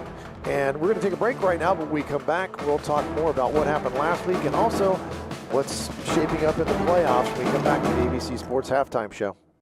AVC Communications is your one-stop destination for all your marketing and communication needs. Whether you are a small business or a large corporation, our expert team specializes in creating customized solutions that drive results. From radio advertising and digital marketing to graphic design and event promotions, we've got the tools to make your brand stand out. Locally owned and operated, AVC Communications is dedicated to helping you connect with your audience and grow your business. Trust us to take your marketing to the next level. Back to the ABC Sports Halftime Show, and some things happened last week that we'll recap quickly. As I said earlier, New Lex returned 3 interceptions for touchdowns in their game against Maysville. They beat them 49-24. Coshocton and Cambridge, Brett, both still they're winless on the 2024 season. Redskins, they fell to Meadowbrook 36-27. Cambridge lost to Union Local. That was 48-6. And tell us about Barnesville and Monroe Central. Barnesville and Monroe Central, although they're kind of playing right now and they're in their game of halftime, which is why you're watching and listening to us. But Barnesville had a game against Caldwell. They kind of blew that one open, a 44 win against the Redskins. Right. And then this was actually kind of interesting to see. It was 41-0, and then Barnesville ran a play. Time was running out. You know what they do? They bring on the field goal unit to try a 41-yard field goal. And it was good. So that's positive to see for Barnesville because you're testing out your leg for when you're going to have tougher competition. Exactly. And then Monroe Central might be important on down the road for them. Yes, Monroe Central, they were in Sayersville. They made the trip to face on Shenandoah, and they took them down pretty easily, 34-0 in that game. In some other MVL games, John Glenn, they struggled early, but they ended up beating Morgan 28-16. Tri-Valley just hammered Riverview. Riverview has only scored 1 touchdown in 7 weeks of football, 65-0 in that one. West Muskingum, they shut out Crooksville 34-0, and Sheridan, they won their 4th game in a row. They beat Philo 21-6. And then locally, Rosecrans, they raised their record to 4-3. They beat Fairfield Christian 17-7. Zanesville, they're still looking for win number 1 on the season as well as they fell at home to Licking Valley 35-0. And next week, Brett, we've got a full schedule of games on AVC Sports. Yes, we do. Week 9 of high school football. Crazy that it's gone this fast and we are this close to playoffs. So let's talk about what's going on next week. You can find all these games on yourradioplace.com. And don't forget our game schedule, links to our live games, and even a place to listen to our games live at any time. You can find that all yourradioplace.com and so much more. Big website, a lot of fun stuff going on. Anyway, Shenandoah is going to make the trip to Barnesville. That'll be on WBNV and YRP-TV. Yep. We go ahead and move a little bit further to the west. We have John Glenn at Philo. That will be on WILE and YRP-TV. Then we have Meadowbrook at Maysville. That's going to be a pretty decent game, I believe so, in Southtown. Yes. That'll be on Nash Icon and YRP-TV. And then we have Toronto, the Red Knights. The Red Knights. Okay. They will go down and take on the Redskins down in Caldwell. That will be on KC 105 next week, Dave. That's a very red game. And I'll mention some playoff implications of things going on right now. So as it stands, and a couple of websites I'll throw out there for you. Fantastic50.net. That is a math professor at Worcester His name's Drew Pasteur. He does some really cool stuff, does all these playoff probabilities, and it's a great website. Check that one out. Another one, Four Seasons Football. They have comprehensive records for all teams in Appalachia. It covers 4 or 5 different states. It's a really great website, and if you're looking for historical records for any of the teams in the area, you can find it there. Great website, and that's where I get a lot of the stuff that I use. But a couple of the teams in our area, Philo, they're pretty much a lock right now, as I mentioned earlier. They're kind of projected as a number 14 seed. Tri-Valley, undefeated. They're looking to probably host 2 games, as is Barnesville. Now, one that I was thinking might be on the bubble, Caldwell. He has them projected as likely in the playoffs right now and as a number 12 seed. Of course, Monroe Central, a virtual lock, but he has them projected to win 9 games and only be a 10 seed. So they wouldn't even get to host a first-round game if you're a 10 seed because the top 8 seeds host. And I thought that was surprising, to say the least. Tough when you only lose 1 game on the year and you're traveling in the playoffs. Yeah, and you don't get to host a playoff game. So anyway, that's going to wrap things up for us here on the AVC Sports Halftime Show. We'll get you back out to your game right now. Looking to boost your career or find top talent for your team? Action Total Staffing has you covered. Whether you're job hunting or hiring, our expert team connects the right people with the right opportunities. Locally owned and operated since 1994, we are located at 2239 Maple Avenue in Zanesville. Call us at 740-450-8411 or visit our website at actiontotalstaffingohio.com. Job opportunities in Zanesville, Frazeysburg, Coshocton, Cambridge, and Byesville. Stop in and get your career in gear at Action Total Staffing. Looking for reliable insurance that fits your life? Look no further than Allen Hunter State Farm in Cambridge, Ohio. From auto to home to life insurance, we offer a range of options tailored to your needs. With our friendly, knowledgeable team, you'll get the protection and peace of mind you deserve. We're dedicated to being there for you, just like a good neighbor should.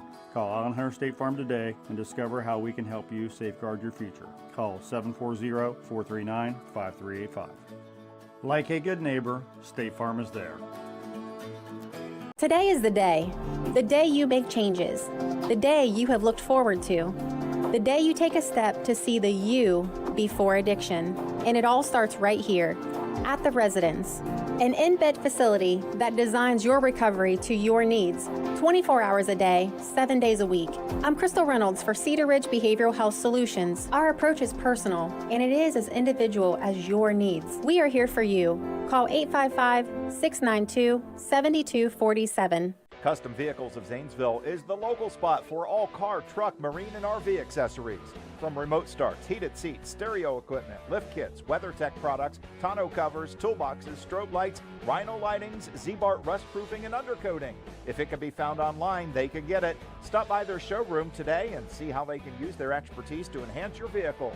Your local real truck preferred dealer, Custom Vehicles of Zanesville, 3619 Old Falls Road, CustomVehiclesZAN.com. Introducing the 2021 Ford F-150 Super Cab XL 4x4, now available at Doane Ford. With very low miles, this truck is ready to tackle any job with its 2.7-liter V6 EcoBoost engine and tow technology package. Enjoy a stylish look with the chrome appearance package and stay safe on the road with Ford Copilot 360 2.0 and auto high beam headlamps. Price to sell, it's an unbeatable deal. Don't miss out. Call Doane Ford 740-782-1965 or visit DoaneFord.com today. In today's marketplace, you have many choices for insurance. WB Green Insurance, a representative of Westfield Insurance, is committed to providing you with excellent coverage for your home and auto at a fair and competitive price. Westfield has been in the neighborhood for over 150 years, providing peace of mind and quality insurance products through independent insurance professionals. Sharing knowledge, building trust is Westfield's pledge to their customers. Call WB Green Insurance today. Welcome back, everybody, to YRP TV, where you can catch this game on YouTube and Facebook. We are at Sam Hatfield Stadium on the campus of Philo High School, or near Philo High School, here in Duncan Falls, where at the break it is Tri-Valley 35 and the Philo Electrics, the home Philo Electrics 7. So Tri-Valley got it going as they got on board early. Philo did answer with a touchdown back, but then 4 straight scores by Tri-Valley has put this into a situation where Philo's got a lot of work to do in the second half. Let's go to that scoring. At the 7:20 mark of the first quarter, Ashton Winter had a 3-yard touchdown pass from Max Lyle. The extra point was good. Jack Lincecum answered for Philo at the 2:31 mark as Lincecum went into the end zone for the 1-yard run. Cohen Davis extra point good. 146, Keaton Hahn on a 37-yard pass from Lyle. Again, extra point good, made it 14-7. And then things really changed in the second quarter. At 10:29, a 40-yard punt return on a block for the Scotties made it 21-7 after the extra point. And then 3:21 of the second quarter, 8-yard run from Jaden Wallace made it 28-7. Then rounding it out, a 43-yard pass from Lyle to Ryan LaMonica at the 1:17 mark made us where we're at right now. The score of 35-7. Numbers in the first half. First for Tri-Valley, Max Lyle was 8 of 13 for 180 yards through the air. Keaton Hahn caught a couple of balls, including a touchdown pass for 74 yards. Ryan LaMonica caught a touchdown pass. He had 2 catches for 64. Caden Heindel had 2 catches for 22 yards. Ashton Winter had the 3rd touchdown pass. That was the opening pass of the touchdown by Winter of 3 yards. And Jaden Wallace caught a pass for 21 yards for Tri-Valley. On the ground for the Scotties, not a lot. Philo did a great job of bottling things up. Jaden Wallace, 8 carries for 36 yards. Max Lyle had 1 carry for 1 yard. Okay, for Philo, on the ground, it was Jack Lincecum, their leading ball carrier. Lincecum, 8 carries for 40 yards. Slade Sprankle had 3 for 10 yards. Talon Bailey, 5 carries for 15 yards. And Talon Preston, 5 carries for just 8 yards for the Philo Electrics. They did have the 1 turnover, or if you count the punt block as a turnover, I guess you could say a couple. Through the air, Lincecum 2 of 3 for 30 yards for the Electrics. Penalties, Tri-Valley had a couple for 15 yards. Philo had 1 for 15 yards. So we're just about ready to start the second half, and we want to remind all of the great listeners that we do appreciate all of you joining us on these broadcasts. We want to mention our sponsors: Allen Hunter State Farm, Stoney's RV Sales and Service, Patrons Buckeye Mutual Insurance, Cedar Ridge Behavioral Health Solutions, Custom Vehicles of Zanesville, Action Total Staffing of Zanesville, Florafino's Flowers and Gifts, Mikey's Auto Body, Greg's Auto Sales, Great Clips of Zanesville, Shriver's Pharmacy, People's Bank, Doan Ford, WB Green Insurance, and West 40 Auto Sales. We also want to acknowledge the scoreboard updates brought to you tonight by Bradley Lending Team with First Ohio Home Finance.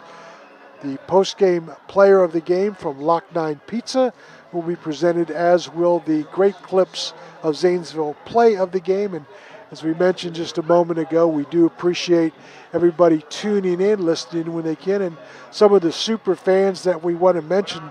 One in particular, one of the biggest fans we have that we're aware of is Cora Kirkbride. Cora always finds time to listen in on the broadcast, so thank you for listening, Miss Cora Kirkbride. We do appreciate that.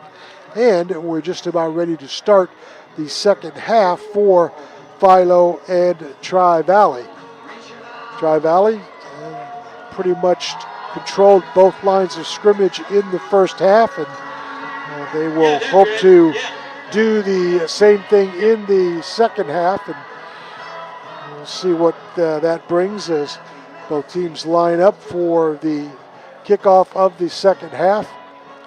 Philo will be booting it away. Tri-Valley will be going left to right as you look at your TV screen, computer screen, or whatever device you're using to find out what's going on. Tri-Valley in the black pants with gold stripes, white jerseys, black helmets with gold trim, black and gold numerals. Philo in the white pants with the camo jerseys and black numerals. And we are set to begin the second half. Cohen Davis will kick it away for Philo. And we are set to begin the second half for the YRP TV broadcast.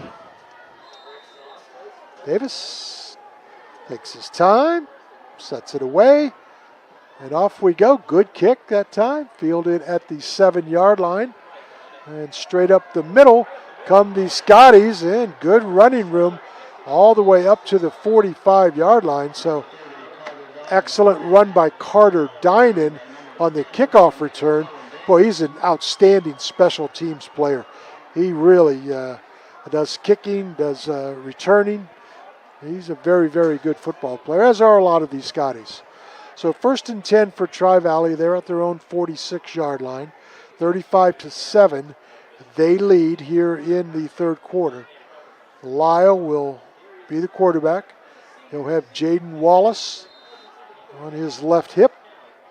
And Philo with a 5-man defensive front. It's Wallace, and Wallace breaks a tackle, breaks another one, and gets 3. I think one of the things I'm seeing throughout the first half and now here is Philo is definitely stacking up the defensive line against that run, so not much running room for the Scotties there. Make it 2nd down and 7. For Tri-Valley. Wallace, I should say Lyle, back to pass, has the completed pass, and that is to the fullback, Ashton Winter. That's his 2nd catch, and it's good enough for a 1st down. That's his 2nd reception, now for 14 yards. 9 of 14 for 194 yards for Lyle, and a Tri-Valley 1st down as they go into Philo territory at the 10-15 mark of this third quarter. Getting to the point where we may be thinking about running clock, unfortunately for the Electrics. That's going to be Wallace straight ahead, breaks through, breaks down to the 35-yard line, close to another 1st down, and Tri-Valley coming out looking very sharp. 10 carries, 47 yards for Wallace. Savage and Stoner on the tackle that time for the Electrics. And Lyle and company, that's Winter and Wallace, look over to the sideline for the play call. Lyle remains in the shotgun.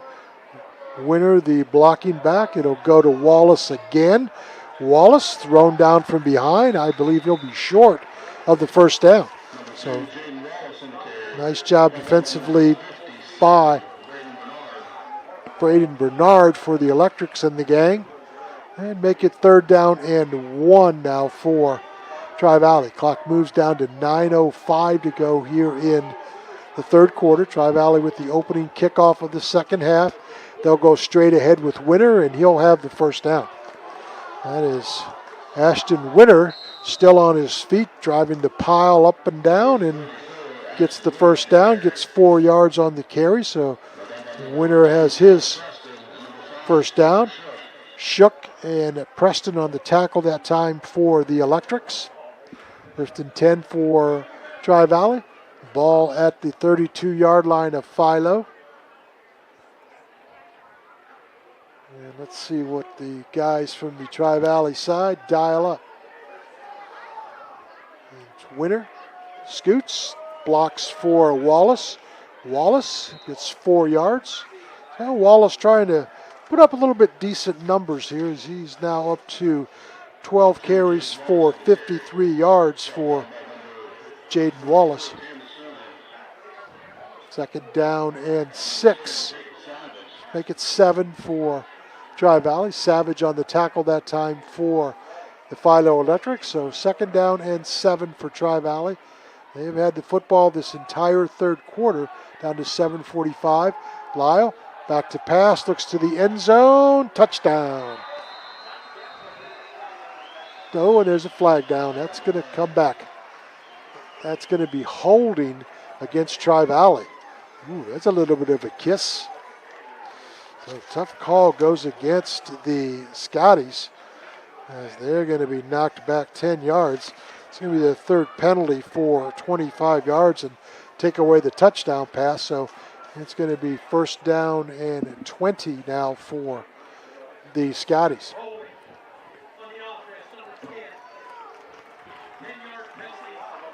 All right, 7:05 to go in the third quarter.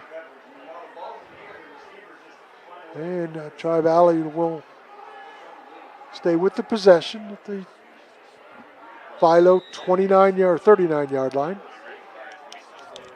Lyle has Wallace in the backfield with him. LaMonica and Heindel on the right side. Back to passes Lyle. Looks for the same play, and a penalty flag flies. That's going to be interference going against the Electrics. So Philo will be guilty of their 2nd penalty. It's going to be a pass interference call. And that will give up a 1st down for the Scotties. And not a lot of room to run out there for the receiving guys from Tri-Valley on that one. So the Electrics get caught, and that should be an automatic 1st down. A little bit of a discussion going on. Right, I was thinking there for a second, they only marked the penalty off for about 7 or 8 yards, and it's a 15-yarder with an automatic 1st down, but they haven't moved the down marker yet either. That's got to be a 1st down. A little bit of confusion on the chain gang. It's got to be 1st and 10 for the Electrics. Hard to figure that one. Lyle looks to the end zone. Incomplete. It was intended for LaMonica. And I think the officials are calling timeout. I think they want to get some things straightened out with the yard marker. The yard markers are showing 3rd down and 4, but if there's a penalty on a pass interference, now the officials are straightening things out with the time. They're saying there's 5:15 to go in the third quarter, so they've got that part straightened out. It should be 2nd down and not 3rd. So the officials are still trying to sort some things out as they discuss things on the field. And we still don't see any change of the sideline marker. And now the officials are, I guess, going to put things into play. So I guess we'll be at 3rd down and 4. And whatever. 3rd down and 4 for the Scotties. And it's going to be Lyle. Deep drop. Looks to the end zone. That's not going anywhere. That's another incomplete pass. So unable to connect is intended for LaMonica. And now it's going to be 4th down for Tri-Valley. 4th down and 3. With 5:11 to go here in the third quarter. Now, I believe it's 3rd down, but the yard marker says 4th. Now they say 4th and 3. Okay. All right, we'll go with the scoreboard. 4th down and 3. Tri-Valley will go for it here. And here comes the rush by Philo, and a nice hit defensively by the Electrics on Hahn, and that's going to be incomplete. So Philo does their job defensively, and they take over on downs at the 5:08 Aiden Mahon on a great tackle that time for Philo. Well, good job by the Electrics. So they get the football back. Let's see if they can't make some noise. So Tri-Valley pretty much dominated the clock on that opening drive of the third quarter. Now 5:08 to go here in the third quarter. And Philo with the football for the first time. Talon Preston, 5 carries for 8 yards here in this football game. The leading ball carrier has been Jack Lincecum with 13 carries for 40 yards. He will go to Preston. Preston, just not much running room there. Still fights all the way up to the 31-yard line. Great run by Talon Preston. Tell you got to give the guy credit. He runs very hard. Or make that Talon Bailey, pardon me. Got to give Bailey and Preston a lot of credit. They both run really, really hard. 6 carries for 20 yards for Talon Bailey.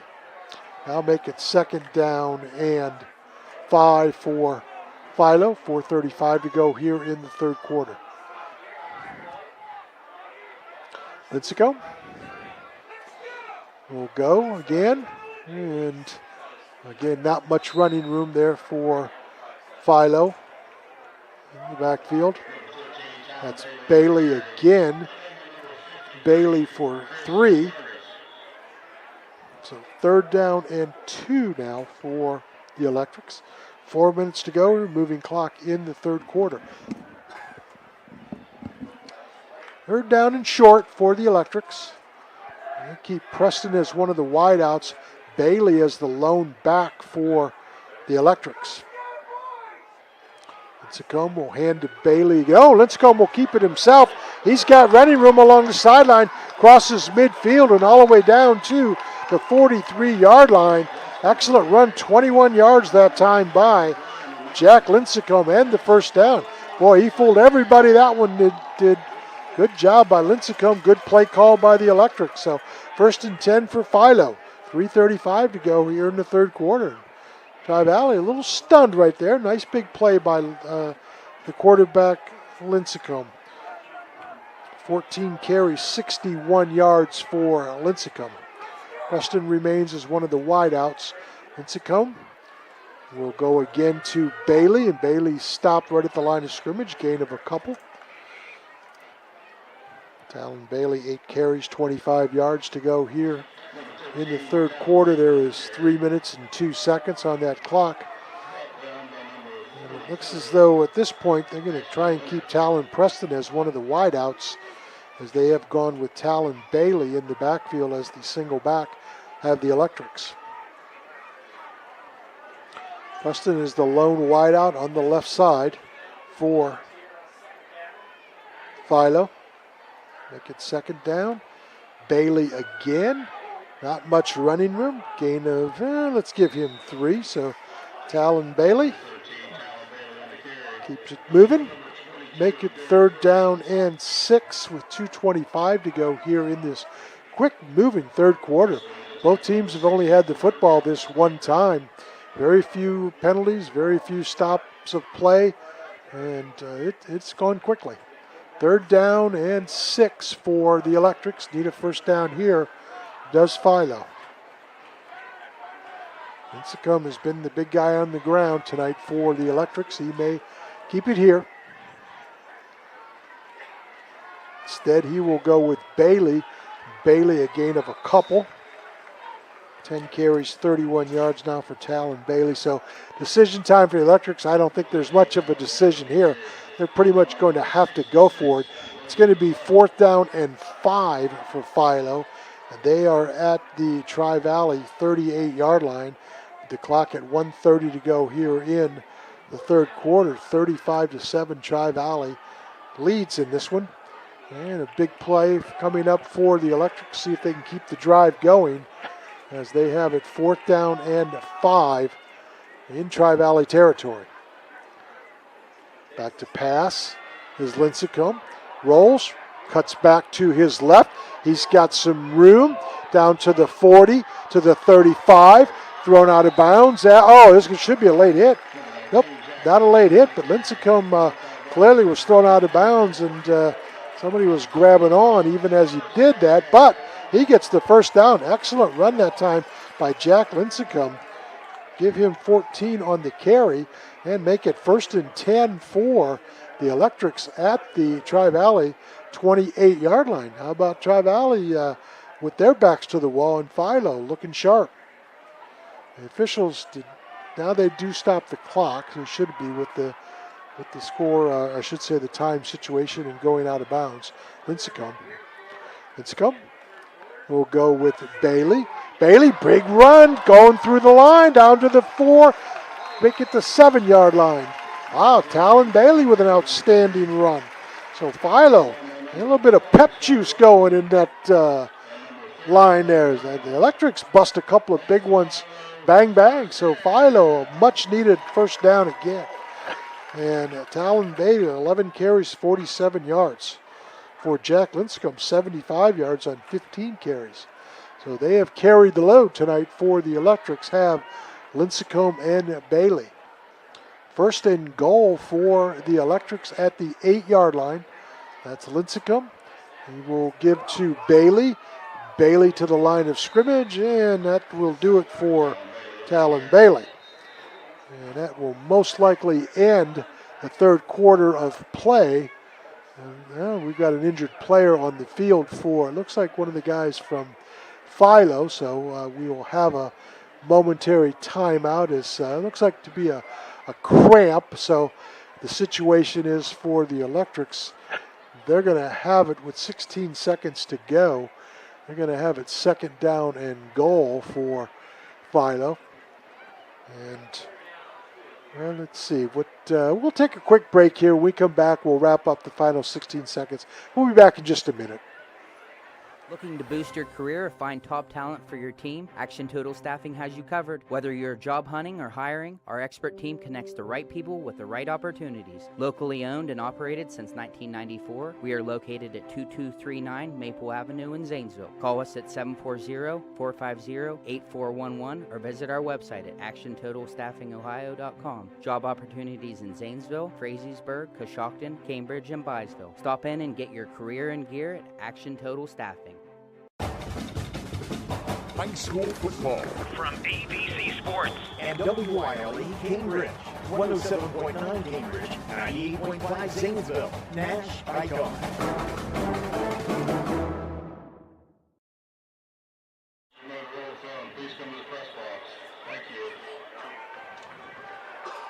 And we are back with the final 16 seconds of the third quarter.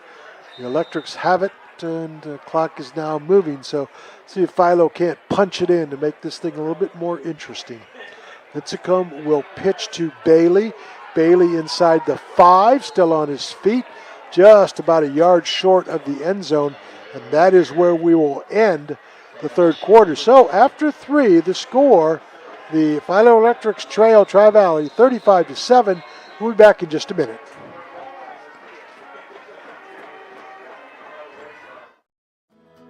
Looking for reliable insurance that fits your life? Look no further than Allen Hunter State Farm in Cambridge, Ohio. From auto to home to life insurance, we offer a range of options tailored to your needs. With our friendly, knowledgeable team, you'll get the protection and peace of mind you deserve. We're dedicated to being there for you, just like a good neighbor should. Call Allen Hunter State Farm today and discover how we can help you safeguard your future. Call 740-439-5385. Like a good neighbor, State Farm is there. Today is the day you make changes, the day you have looked forward to, the day you take a step to see the you before addiction. And it all starts right here at the Residence, an in-bed facility that designs your recovery to your needs, 24 hours a day, 7 days a week. I'm Crystal Reynolds for Cedar Ridge Behavioral Health Solutions. Our approach is personal, and it is as individual as your needs. We are here for you. Call 855-692-7247. We are set to begin the fourth quarter of play. Scoreboard updates tonight brought to you by Bradley Lending Team with First Ohio Home Finance. The Philo player of the game will be from Lock 9 Pizza, and the Philo play of the game from Great Clips of Zanesville will also be awarded. For the Electrics, they're going to have it 3rd and goal from the 1-yard line, so you would think that in this situation they've got 2 chances to try and put this one in. And I wonder if they're going to put Preston back in the backfield. He has scored 13 rushing touchdowns on the season as Talon Preston. He is, in fact, in the backfield along with Bailey Lincecum in the shotgun. We begin the fourth quarter. That's going to go to Preston, and he is stuffed right at the line of scrimmage. Talon Preston, not anything there. Well, make it fourth down and a goal from the 1 yard line. Yeah, it makes it about the 1.5 yard line. So fourth and goal, he may have lost a half yard. So fourth and goal from the 1.5, close to the 2 yard line for the Electrics. And they've had Bailey run effectively. They've had Lincecum run effectively as Philo tonight. Clock is down to 11:20 to go, and fourth down and goal for the Electrics. They will go again with Preston, and he's not going to get there. Talon Preston is not going to get there. And he now has 7 carries for 8 yards. And, you know, that number 2 certainly had the attention of the Tri-Valley defensive line in films this week. And let's give credit where credit is due. Philo, Talon Preston is a very, very good running back, one of the premier backs in the area, but give the Scotties their due. They have really handled him tonight. And there'll be better nights for Talon Preston. 11:10 to go here in the fourth quarter. It's 35-7. Tri-Valley leads Philo, and they have the football at their own 2 yard line. And they'll go straight up the middle. It looks to me like maybe it's Winter. That's Ashton Winter, and he'll get a couple. So Ashton Winter gets a couple. Make it second down and 8 now for the Scotties.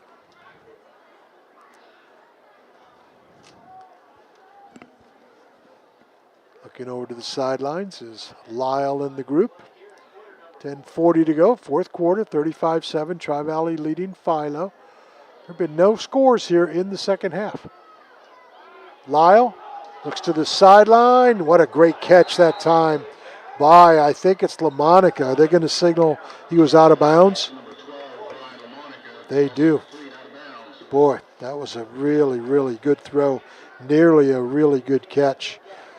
9 of 16 for 194 yards tonight for Lyle. And now Tri-Valley in a little bit of a pickle here as they're going to have it third down and 8 from the 3 yard line. So Philo could get a stop here, get the football back in pretty good field position.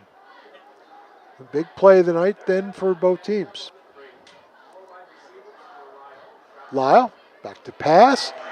Will set up a screen, not there. So Tri-Valley's going to have to punt.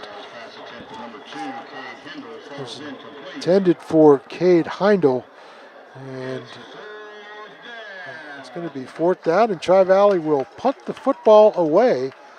And if I'm not mistaken, this will be their first punt of the night. All right, so Philo will get it back in pretty good shape. That's Talon Preston. Talon Preston at his own, or I should say the Tri-Valley 37-yard line. So Philo expecting pretty good field position. Talon Preston, outstanding punt returner for the Electrics. Penalty flag flies. And let's see what we got cooking here.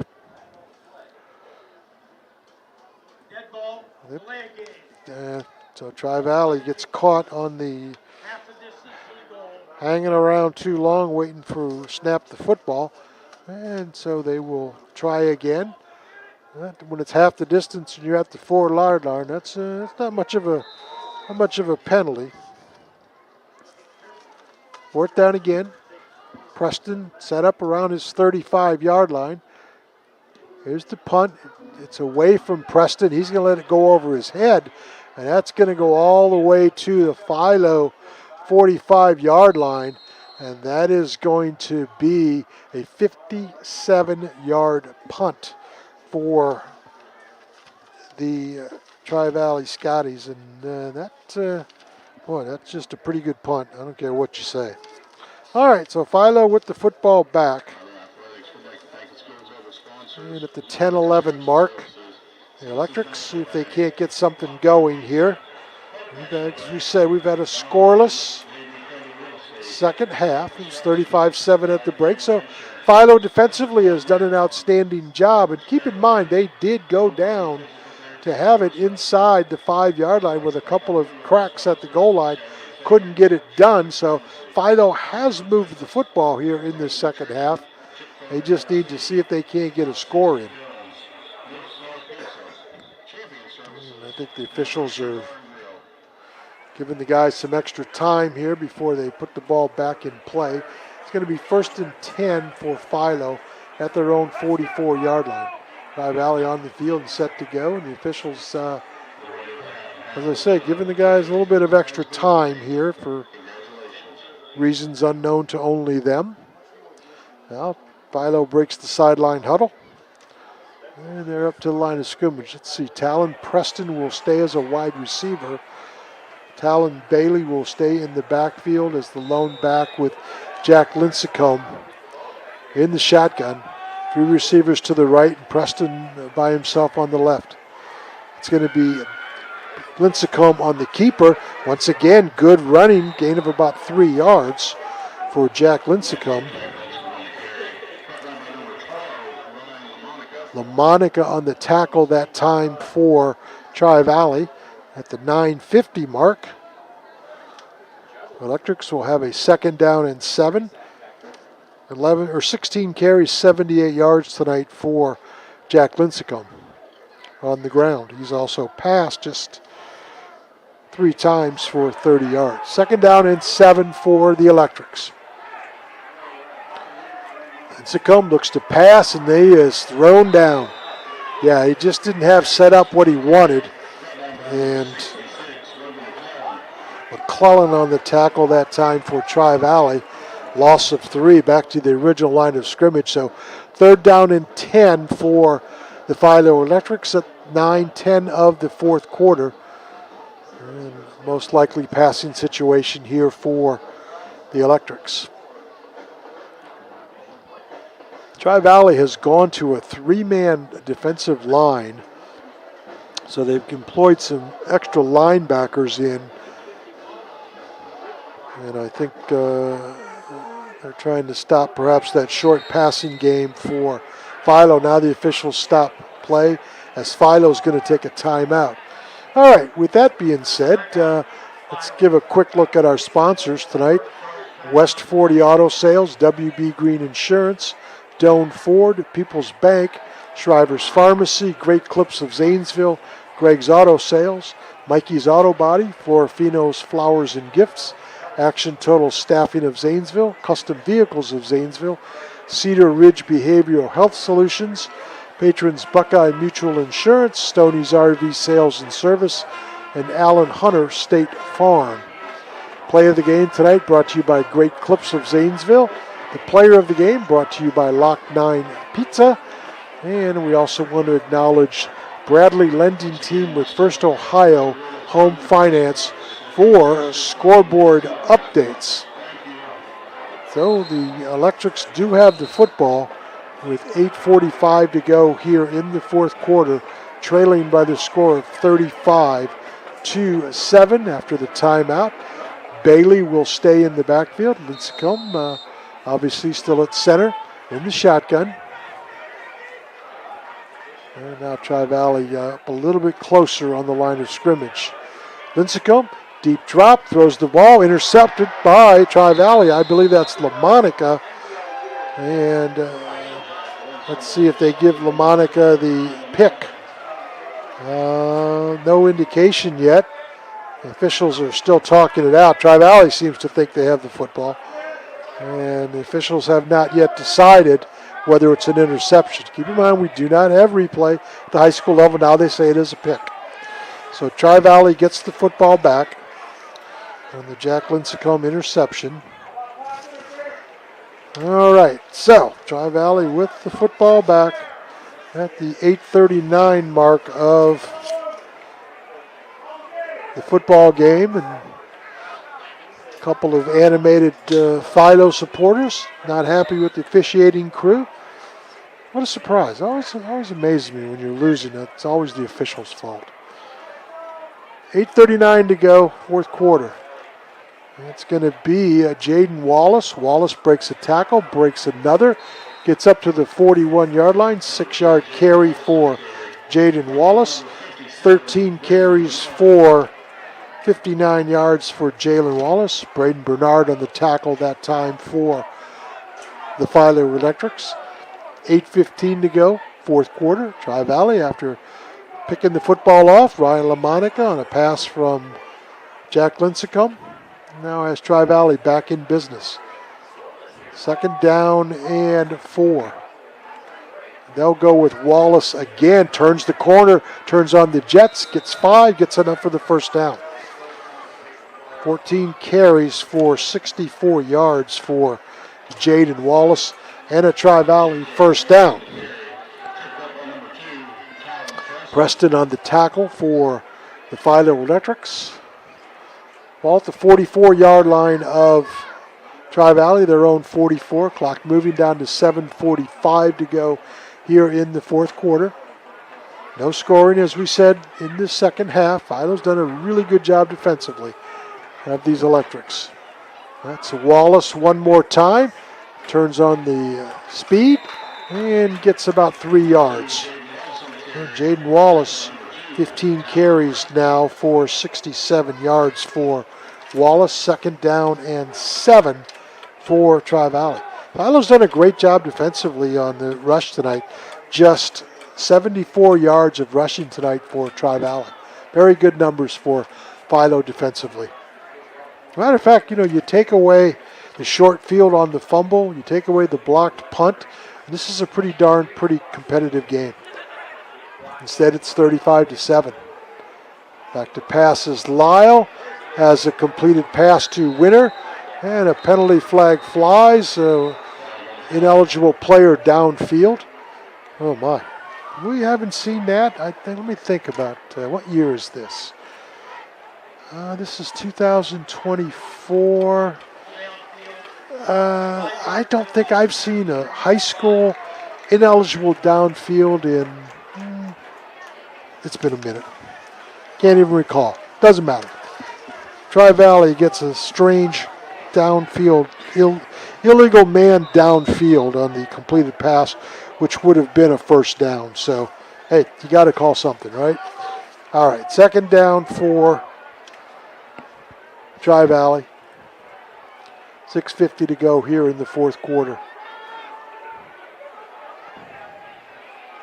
Lyle, his shotgun, has a completed pass to Hahn. Hahn has enough for the first down, and it's going to be good enough for 10 yards. Keaton Hahn has his third catch for 84 yards. Over 200 yards passing now for Lyle. And a first down for Tri-Valley. 6:35 to go here in the fourth quarter. Wallace and Winter in the backfield along with Lyle. And the Caden Heindel, one receiver along with LaMonica, and Hahn the other two. And it's going to be straight ahead running for Wallace. And nice job defensively by the Electrics. Talon Preston, he's had a big game defensively tonight for the Electrics. He hasn't had his way rushing the ball, but he's played very, very well defensively. Make it second down and 10 for Tri-Valley. 5:50 to go here in the fourth quarter. No hurry are the Philo Electric, or I should say the Tri-Valley Scotties. Second down and 10. Here comes Philo on the blitz. Lyle gets rid of it. Got a pass to Wallace. Good enough for a first down. And that's going to be first catch of the game for Wallace, or make it second rather. Or make that Keaton Hahn, pardon me. That's his fourth catch. Good enough for the first down. Lyle will look back over to the sideline. Clock moving down to 5:20 to go here in the football game. Tri-Valley with the lead, with the ball, with the first down at the Philo 35-yard line. Hahn now set up on the left side. And Wallace is deep in the backfield, and he will have the carry, and he will go nowhere. Maybe a gain of 1 for Jaden Wallace. Talon Preston once again on the tackle that time for the Electrics. Second down and 10 for Tri-Valley.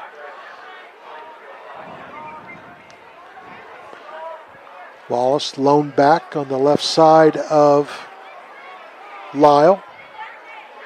And second and long for the Scotties. Back to pass is Lyle. Whistles are going to stop the illegal procedure. Goes against Tri-Valley. A false start goes against Tri-Valley. That's their 6th penalty for 40 yards for the Scotties. 4:25 to go here in the fourth quarter. And second down and 15 for Tri-Valley. Clock runs. Officials say, let's go. They have started the game clock, and there it is at 4:20 to go here in the football game. Lyle back to pass to the sideline. He's got a completed pass. Not quite enough for the first down. Good enough for 8 yards for the Scotties.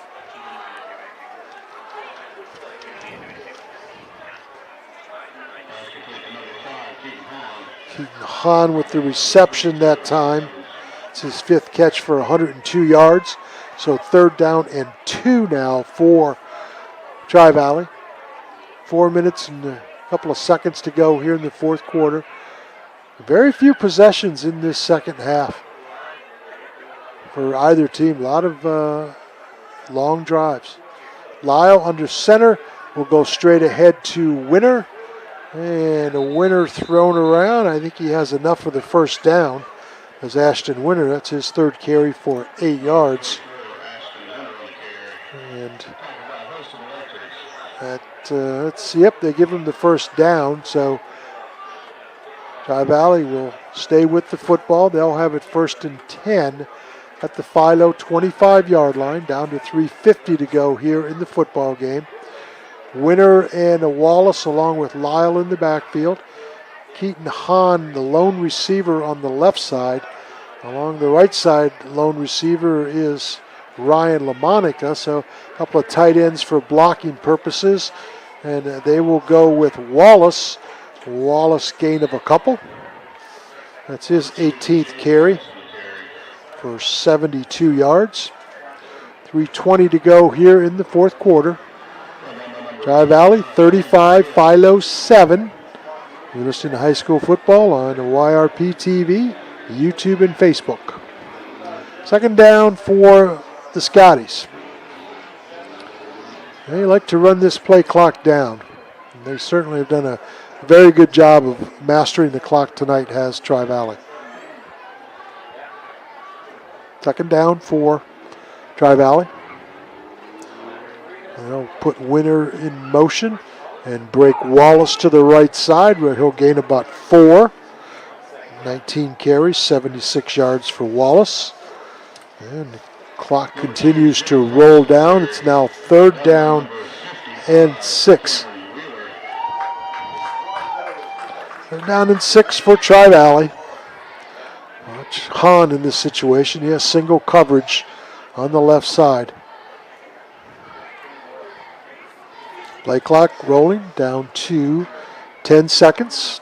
Game clock at 2:15 to go, fourth quarter. Lyle looks over the middle, in and out of the hands of LaMonica, and that's going to be 4th down. So 12 of 21 for 2:14 for Tri-Valley. Mahan on the coverage that time for Philo, and so 4th down. Let's see what Tri-Valley decides to do. They're going to go for it here. Why not? 35-7. They've got the lead, and they're going to take a timeout. All right, we'll take a timeout with them. We'll take a minute break. We'll come back with the final 2:08 to go. It's 35-7 Tri-Valley over Philo, back in 60 seconds. Custom Vehicles of Zanesville is the local spot for all car, truck, marine, and RV accessories. From remote starts, heated seats, stereo equipment, lift kits, WeatherTech products, tonneau covers, toolboxes, strobe lights, Rhino lightings, Z-Bart rust proofing, and undercoating. If it can be found online, they can get it. Stop by their showroom today and see how they can use their expertise to enhance your vehicle. Your local real truck preferred dealer. Custom Vehicles of Zanesville, 3619 Old Falls Road, customvehicleszan.com. Doan Ford is proud to introduce the ultimate adventure companion, the Bronco 4-door advanced 4x4 Badlands. With a powerful 2.3-liter EcoBoost engine and 7-speed manual transmission, conquer any terrain with confidence. Featuring a soft-top 4-inch lift and massive 35-inch tires. Adventure knows no bounds. Stay connected and in control with an 8-inch digital screen while enjoying added convenience with power-heated mirrors and auto high-beam headlamps. Plus equipped with a Smitty-built winch. Be prepared for any challenge. Don't miss out on this incredible deal. DoanFord.com. Welcome back, everyone. Tri-Valley has it 4th down and 6 here with 2:08 to go in the 4th quarter from Sam Hatfield Stadium. Talon Preston coming off the field. The guy hasn't had big numbers offensively, but he's really played an outstanding football game defensively, has Talon Preston. I don't know the number of tackles officially he has, but I'm thinking he's had close to 10 tackles in this football game. Just a guess. Now they're going to go with a long field goal, are the Scotties, of 39 yards for Carter Dinan. 39-yard field goal try for the Scotties. Kick is on the way. It is going to sail left and be a no good. So, Tri-Valley's field goal try, looking for stuff down the road, perhaps playoff time. Find out what their range is from right there, and that kick is no good. Make it now Philo football with a chance to try to get into the scoreboard here, down 35-7 in the waiting seconds and minute or two of the 4th quarter. And Philo with the football back. I want to remind you that after the game we'll have stats and numbers and other kinds of things, a couple of awards to give out, so if you want to stick around for that, we'd appreciate it. So Philo has it at their own 20-yard line for the Electrics. It's going to be, I believe, Slade Sprankle in the backfield now for the Electrics. It's going to be Sprankle on the carry, and he's going to be thrown down, maybe a gain of 1. 2nd down and 10 for the Electrics. Spiker on the stop for the Scotties. Talon Preston back into the lineup for Tri-Valley. Clock moving down to 1:35 to go here in the 4th quarter. Scoreless second half. Neither team has been able to put it in there, although Philo certainly challenged. They had the ball at the 2-yard line. High snap goes to Sprankle on the handoff. Sprankle, good run, gain of about 5. And it's going to bring up a 3rd down. Brought down by number 6, Cam Cars. I make that Talon Bailey, pardon me, on the carry.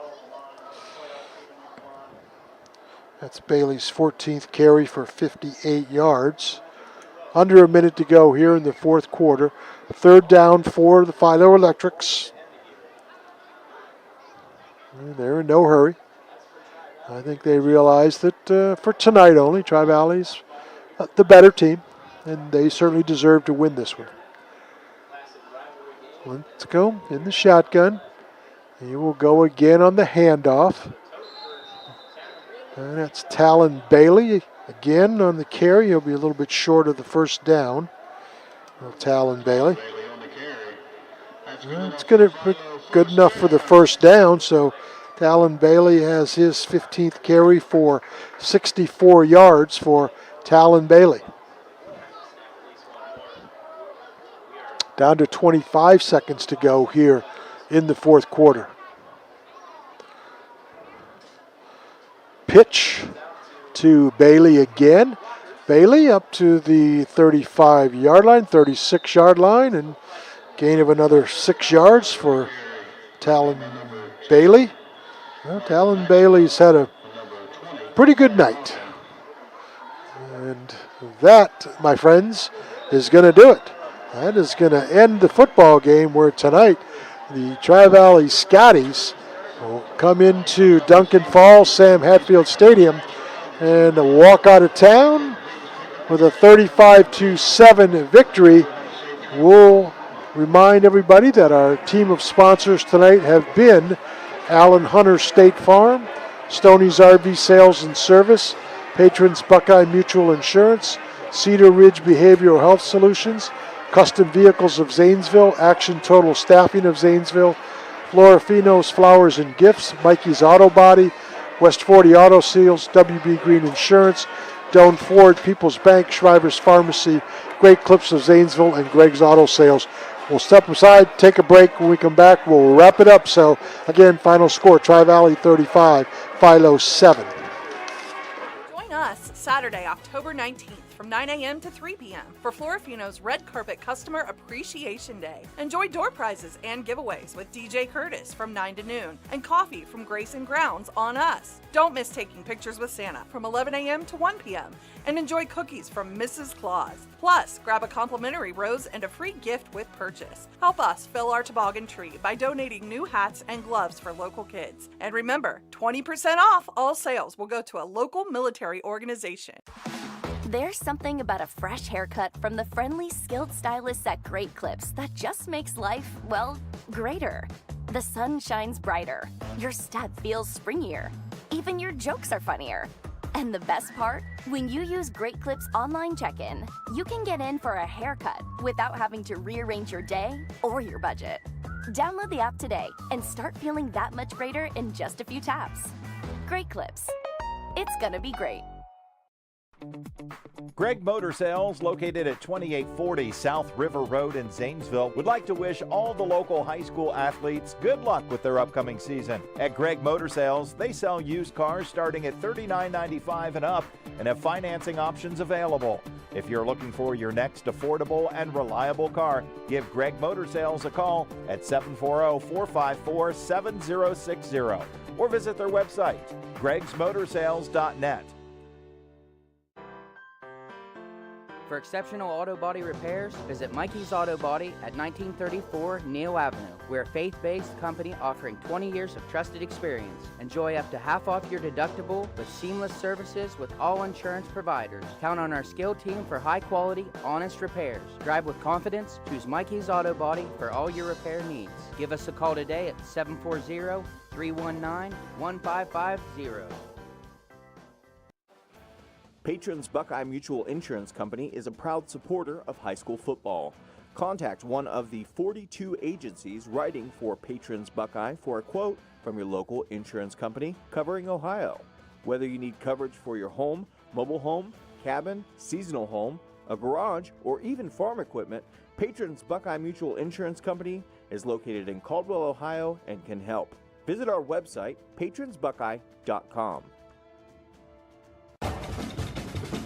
High school football from AVC Sports and WYLE Cambridge, 107.9 Cambridge, 98.5 Zanesville, Nash Icon.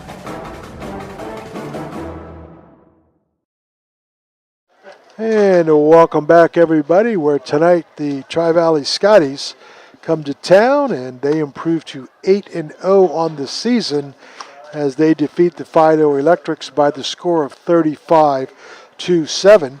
All the scoring took place in the first half. And let's take a look at what went on in that first half scoring-wise. 7:20 of the first quarter, 3-yard pass from Max Lyle to Ashton Winter got Tri-Valley on the board. 2:31 of the first quarter, Jack Lincecum came back and had a 1-yard touchdown run. The Cohen Davis extra point was good. We were tied at 7, and that would be it for Philo tonight. 146, Keaton Hahn on a 37-yard TD pass from Lyle. Extra point also good, 14-7. 10:29 of the second quarter, a blocked punt by Tri-Valley added on the score to make it 21-7. 3:21 of the second quarter, an 8-yard run by Jaden Wallace made it 28-7. And then 1:17 of the second quarter, Max Lyle, that is, on a 43-yard pass to Ryan LaMonica. That made it 35-7 at the break, and that is, in fact, where we ended up. For Philo on the ground, they were led by Jack Lincecum. Lincecum had tonight pretty good numbers as he ran 17 times for 75 yards. Talon Bailey 16 times for 70. Slade Sprankle had 4 carries for 11. And then the area's leading rusher, Talon Preston, unofficially 7 carries for just 8 yards tonight for the Philo Electrics. And that is 160 yards of offense on the ground for the Electrics. They did lose 1 fumble.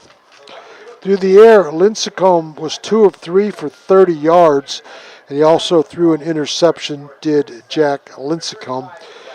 For punting, Mason Runkle was punted the football twice tonight for 50 yards. Philo was penalized 2 times for 30 yards. For Tri-Valley on the ground, they were led by Jaden Wallace. Wallace tonight would have 19 carries for 76 yards. Ashton Winter, 8 yards on 3 carries, and Max Lyle had 1 carry for 9 yards. Receiving in the game, 12 of 21 for Lyle for 214 yards. Keaton Hahn, 5 receptions for 102 yards. Ryan LaMonica, 2 for 60 yards. Jaden Wallace caught a ball for 21. Caden Heindel caught 2 for 22. Ashton Winter caught 2 for 14 yards. For Tri-Valley, they had the 1 punt for 57 yards. They were penalized 6 times for 40 yards. So, Philo now at 4-4. They will have some work to do if they hope to salvage the season and get to the playoffs. They certainly have some days ahead of them that could prove to be very beneficial. So let's hope the Philo Electrics can refocus and get on the victory column next week again to stay in that playoff hunt. For Tri-Valley, it's very simple. They've got to keep winning, and if they do, they should be in pretty good shape for a opening round home playoff spot. So that would be critical for the Tri-Valley Scotties if they can keep it rolling too. So at 8-0, they're in good shape to keep working on the state rankings for playoffs. Philo 4-4, but due to strength of schedule, the Electric still have an opportunity. Well, that's going to do it, my friends. I appreciate so much everybody tuning in and watching, whatever device you may have had. A couple of things along the way didn't go our way, but we managed to make it through, and definitely appreciate everybody tuning in. So once again, the final score, Tri-Valley 35, Philo 7. Thanks to our great production crew and all of the outstanding listeners. We do appreciate it. Thank you. Have a great weekend.